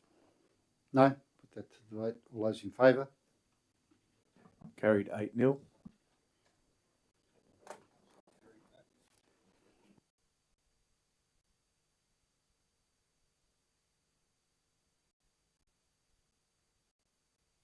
Deputy Mayor, that motion was carried unanimously. We've done 431, DIS 431. We'll go to DIS 432. Proposed commemorative road name for Nicole Whedon Lane. The committee recommendation is that the council endorse the commemorative road name proposal for Nicole Whedon Lane for the future public road reserve, shown on the draft deposited lands 425036 and 429439. And note 1, the road is currently a private road over a portion of lot 744 on deposited plan 144755, number 81 to 95 Sanford Road, Centennial Park, and is proposed to be dedicated as a public road. And secondly, that the endorsement will be included with the city's commemorative road name application submitted to Landgate for approval. Someone to move that, please. Councillor McLaren. Seconder, Councillor Bijou. Councillor McLaren. Thank you, Mayor. I'm supporting this recommendation, and I wanted to go through a little bit of the process that was undergone to come to this conclusion. And I was a little bit distracted in the earlier items because I was trying to get the reach of the social media post that actually, I think, changed the original recommendation. So the original recommendation was to rename or to name this lane, which was unnamed, Whedon Lane. And I was contacted by a person in Denmark, a woman in Denmark, a feminist, who contacted me and said, hey, you know, I don't know this family, but what do you reckon about the name, the first name of Nicole being used in this?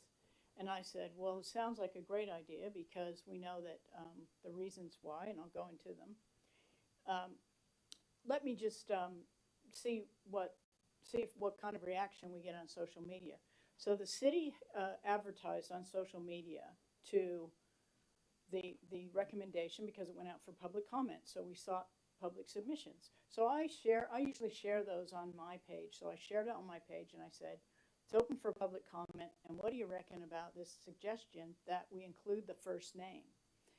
And one of the persons who commented was Justin Thompson, who is her brother, who commented on that and said, oh, I hadn't heard of that suggestion. That sounds good. And I said, well, why don't you put a submission in? You know, I contacted him separately, said, why don't you put a submission in? Anyway, I contacted our director who was running the consultation, and I said, I just wanted to alert you that there's quite a bit of interest in social media about this alternative proposal to call it Nicole Whedon Lane. And the views on just on my page was there were 7 shares on my page. And I didn't have time to check the City of Albany page to see. But the point I'm trying to make is that social media is a good tool to educate people and to get feedback. And the city is using it to good extent. And I tried to use it as well by sharing that, and 7 people shared it. And among the people that shared it was Rebecca Stevens, who was the member for Albany. And she shared it on her page. And so it had even stronger reaches. And so that suggestion went out to the public for, you know, informal comment, if you will, not through the public comment process. So Justin's, I want to get to Justin's submission to the inquiry, which was one of many submissions. And this is what he wrote, and this is the reason why we think Nicole Whedon would be a good choice. He said, I am Nicole's only brother, and I comment here on behalf of myself and my parents, Nicole's parents. Our view is that this is a wonderful proposal. However, using the name Whedon Lane is not fully representative of Nicole's legacy in and around Albany. Myself and Nicole spent our childhood growing up on Sanford Road, where our grandmother lived her whole life. The family name was Thompson, and hence this was Nicole's name for many years before she married her husband, Dean Whedon, which she took on as her surname. We feel that without her first name being included, the impact of memory will have less impact, and a lot of people knew her as Nicole Thompson also. Taking this into consideration, we as a family would respectfully ask that the lane be named Nicole Whedon Lane to represent our and the City of Albany's remembrance of our wonderful Nicole. This, we feel, not only represents her first name, but that a lot knew her by, but as well pays homage, later years knew her by. We hope that this consideration can be taken, bearing in mind that her family have given their blessing to the considerable honor it bestows. Mayor, may I seek to have just one more, half a minute, 30 seconds more? You've been away since December, so I'll give you 30 seconds. I urge councillors to support this. I don't know if I managed to get in, but there were 4,267 views just on my page, 522 people engaged in that, and there were many who made comments and shared. So I think that the community, and I commend the city for the recommendation and for working with Lands to get this proposal forward, and I hope that councillors support it. Councillor Bajou. Thank you. Just briefly to add that initially my concerns were it is unusual to have both a first name and a surname, and it doesn't always fit with the nomenclature procedures through Landgate, but under the particular circumstances it is warranted, and it's quite legible, and it's relatively easy to pronounce, and in this particular circumstance I think it is what our community is asking for, and it is appropriate, so I encourage everyone to support the proposal. Any speakers against? Councillor Trail. Yeah, thank you, Mayor. I feel a little bit like the Grinch because this is not something I do sort of normally, because Nicole Whedon was really a pillar of our community, and I think in the report actually we probably should have highlighted why we're proposing this name for this laneway, because it doesn't actually outline her achievements, but it also I think the reason that I'm standing up and opposing this motion is not the fact that we want to name this road after Nicole Whedon, and I do know her husband Dean, and I worked with her, one of her daughters, Taisha. So it's not as if Nicole's name is undeserving, as many people have pointed out. I just think it's too soon. And one of the submissions, the only submission that was opposing the naming came from Mel Harrington in Burnett Head. And she said, well, I understand that Nicole Whedon did a lot for basketball in Albany in recent years, and her death was a tragedy. I think it's a mistake to seek to name anything after someone so soon after their passing. And I'll come back to that in a minute. If you remove the fact that she died suddenly in the midst of her time serving the basketball community, there are others who have contributed more, but we'll leave that said. She goes on to say, I think naming a road at the centre of the sporting hub of Albany requires more thought than has been given so far. It's not an opportunity that will come along again. And the reason that I think this is actually too soon is, and just to fill Council in on tragic circumstances of Nicole's death, she was involved in a traffic accident in, I think, August 2022. and died, and her one of her daughters was quite badly injured in that accident. And the driver of the other car, it was a head-on collision on Albany Highway up near Millbrook Road. Driver of the other car was a lady named Edna Norton. I know a bit about Edna Norton, so I'll fill you in on Edna's story. And these tragedies affect everybody. They don't just affect the Whedon family, they affect the Norton family as well. Edna went to trial for dangerous driving causing death, I assume, and was jailed last year for 2 years and 2 months. I'm thinking she's still in jail. As a 68, 69-year-old lady, this is devastating for herself. Who knows what these accidents are caused by? She was seen driving erratically. Who knows what the circumstances were? So she has paid the price for that, which is really sad. Sad for her family, sad for the Whedon family. There's no getting away from it. But Edna came to Albany about 15, maybe slightly more years ago from the Philippines. Married an elderly Albany farmer was extremely happy here. She fitted into the Filipino community like a glove. She became a farmer. Her husband was a fair bit older than she was when he became too ill and too frail to actually farm at Redmond, which is where she was coming home from on that fateful day. She took to farming with great gusto and loved being a farmer. She was a pillar of the Filipino community in Albany. She's been commended by Peter Watson publicly for her role in the Filipino community.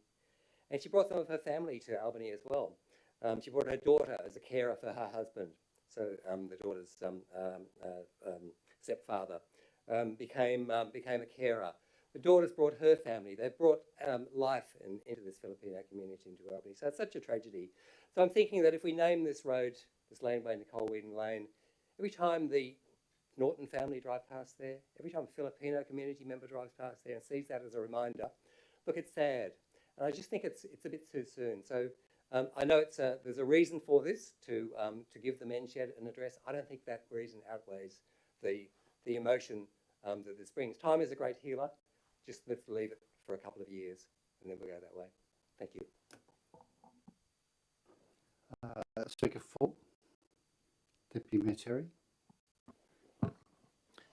Thank you, Mayor, and thank you, Councillor Trail, for that information in relation to Edna. But just on that last point about delaying a couple of years, as outlined in the report, it does talk that there is an issue there right now in that if, for example, at the men's shed, if there's an incident, some old fella has a heart attack or whatever, someone rings up St John or 000, give an address, there is no address. Somewhere near Sanford Road, what's the nearest crossroad? North Road and Minna Street or whatever, or whichever street it is to the north. To the south, sorry. We need that clarity now. We have this proposal to name it Nicole Whedon Lane.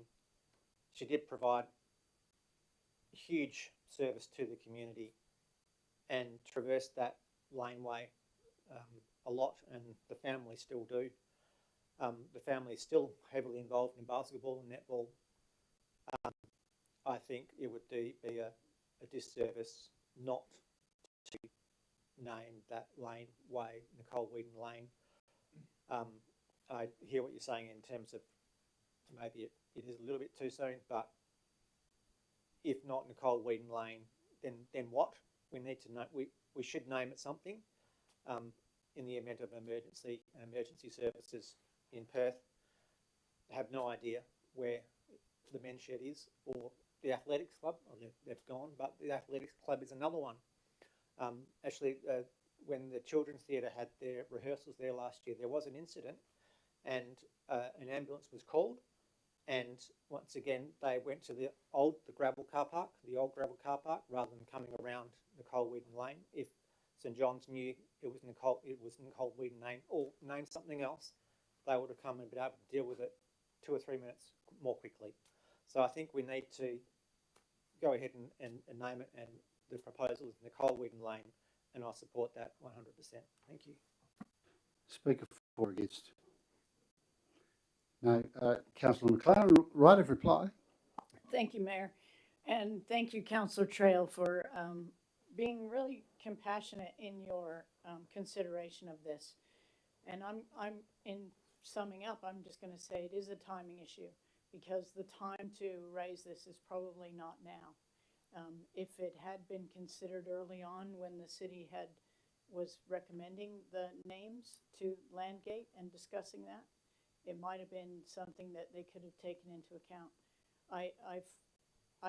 This doesn't explicitly identify, the other person in the crash. It's not necessarily intended. It's certainly not intended at all to reflect poorly on that tragic event.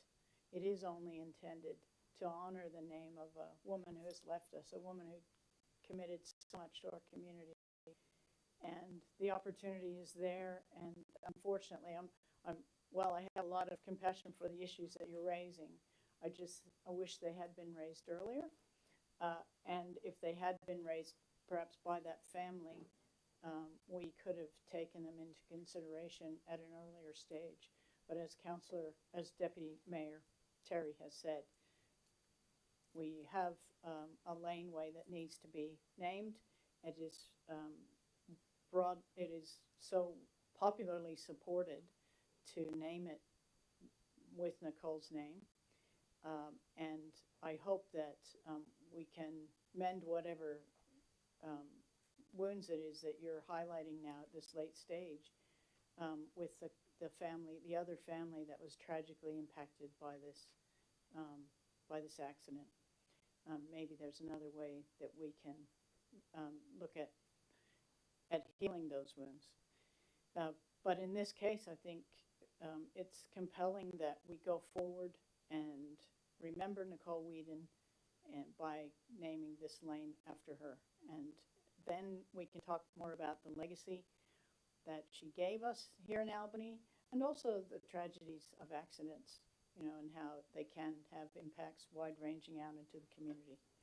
So I urge councillors to support this. That concludes debate. I'll put that to the vote. All those in favour? Against? Carried 7-2. Against Councillor Trail and Councillor Leonetti. DIS 434, planning and building reports. The recommendation is the planning and building reports for February 2025 be received. Councillor Trail, Councillor McKinley, Councillor Trail, Councillor McKinley. Anyone want to speak against? No. Put that to the vote. All those in favour? Carried 9-0.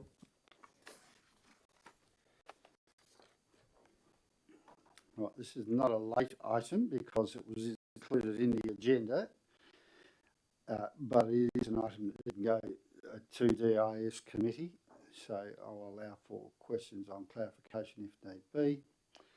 So DIS 435 is Little Grove Finger Jetty budget amendment, and I'll just explain why there was. There's obviously, if you read the report, there's some money come our way quickly, so we need to deal with it so we can take advantage of it, if we so desire. So the recommendation is that the council amend budgets as follows: reduce the budget for job number 117880, parking, bridges and marine infrastructure reserve, from 296,238 to 186,200. To increase the budget for job number 2488, Little Grove boat ramp, from 250,000 to 360,000. Does anyone want to ask any points of clarification? Most of the information is in the report. Any questions? Councillor Bijou. Thank you. Do I need to step? Yes, I understand the process, and I think the financial allocations are okay. I'm just curious to know why the City of Albany needs to get involved in jetties that are in the water, and why it's even a local government responsibility. So, I'll have a crack at that. What's that? Oh, you can answer. Yeah, through you, Mr. Mayor. Yeah, the city looks after a number of jetties and boat ramps across the municipality, including Emu Point. Councillor Charles? Thank you, Mayor. Through you. So the jetty is a stand. I can see the pictures there. So does that involve total demolition to be replaced by the something looking like the one below? Is that the intention? Yeah, through you, Mr. Mayor. Yes, well, the ramp itself is okay. I believe it's just the jetty will become a floating jetty like the Emu Point one. Yes, correct. Mr. Mayor, yes, just for further clarification, there is, in relation to Councillor Beju's question, there is a number of infrastructure builds around the municipality that are with the Department of Transport. However, the City of Albany has put in a number of boat ramps, being at Emu Point and other locations similar to here. And the structure that you're looking at the moment really is supportive of the landing facility or the boat ramp, where you can actually launch your boat and use the jetty to actually then get yourself from your car onto the boat. So it's quite similar to other boat ramps across the city. So that would have been in response initially to community demand for that facility, and now that that ownership is with the city, we have a responsibility to maintain it. Anyone else?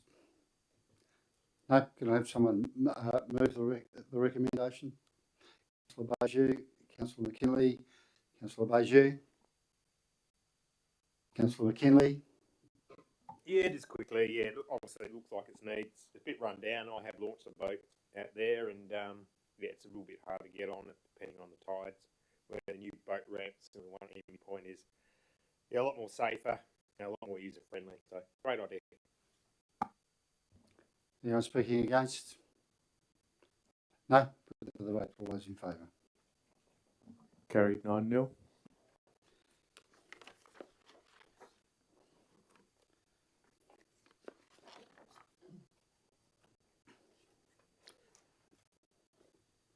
AR 167, policy 1.71, appointment of acting chief executive officer.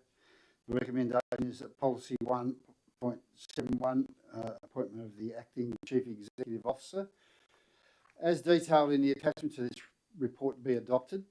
Someone to move, please. Councillor McKinley, Councillor McLaren. Councillor McKinley. No, thank you, Mayor. Councillor McLaren.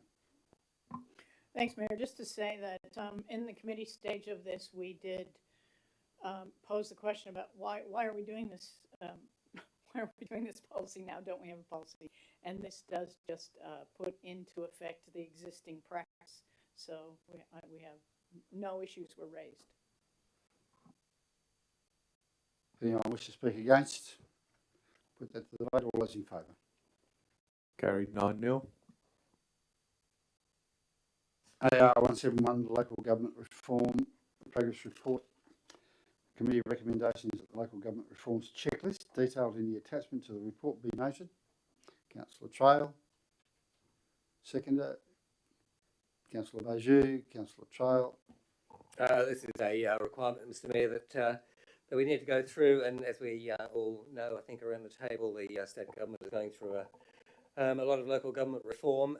So my congratulations to Matthew for going through it all and giving us a very colourful and detailed spreadsheet with all of those things, which may or may not come about. We don't know, but it's a work in progress. But we will note that report and just watch this space, I guess. Thank you, Mayor. Councillor Beju. Speaker against? Put that to the vote. All those in favour? Carried 9-0. AR 172, compliance and audit report, CAR 2024. The recommendation is that a certified copy of the compliance audit return for the period 1st of January 2024 to 31st of December 2024 be endorsed by Council, and any additional information explaining or quantifying the compliance audit is to be submitted to the Department before the 31st of March 2025. Someone to move that, please. Deputy Mayor Terry. Councillor Child. Deputy Mayor Terry. Thank you, Mr. Mayor. Just quickly, Thank you to Stuart Jamison in relation to compiling this every year.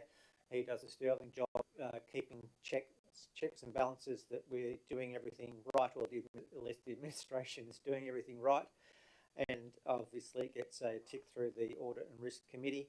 Yeah, just urge everyone to support. Thank you. Councillor Trail? Anyone against? Put that to the vote. All those in favour? Carried 9-0.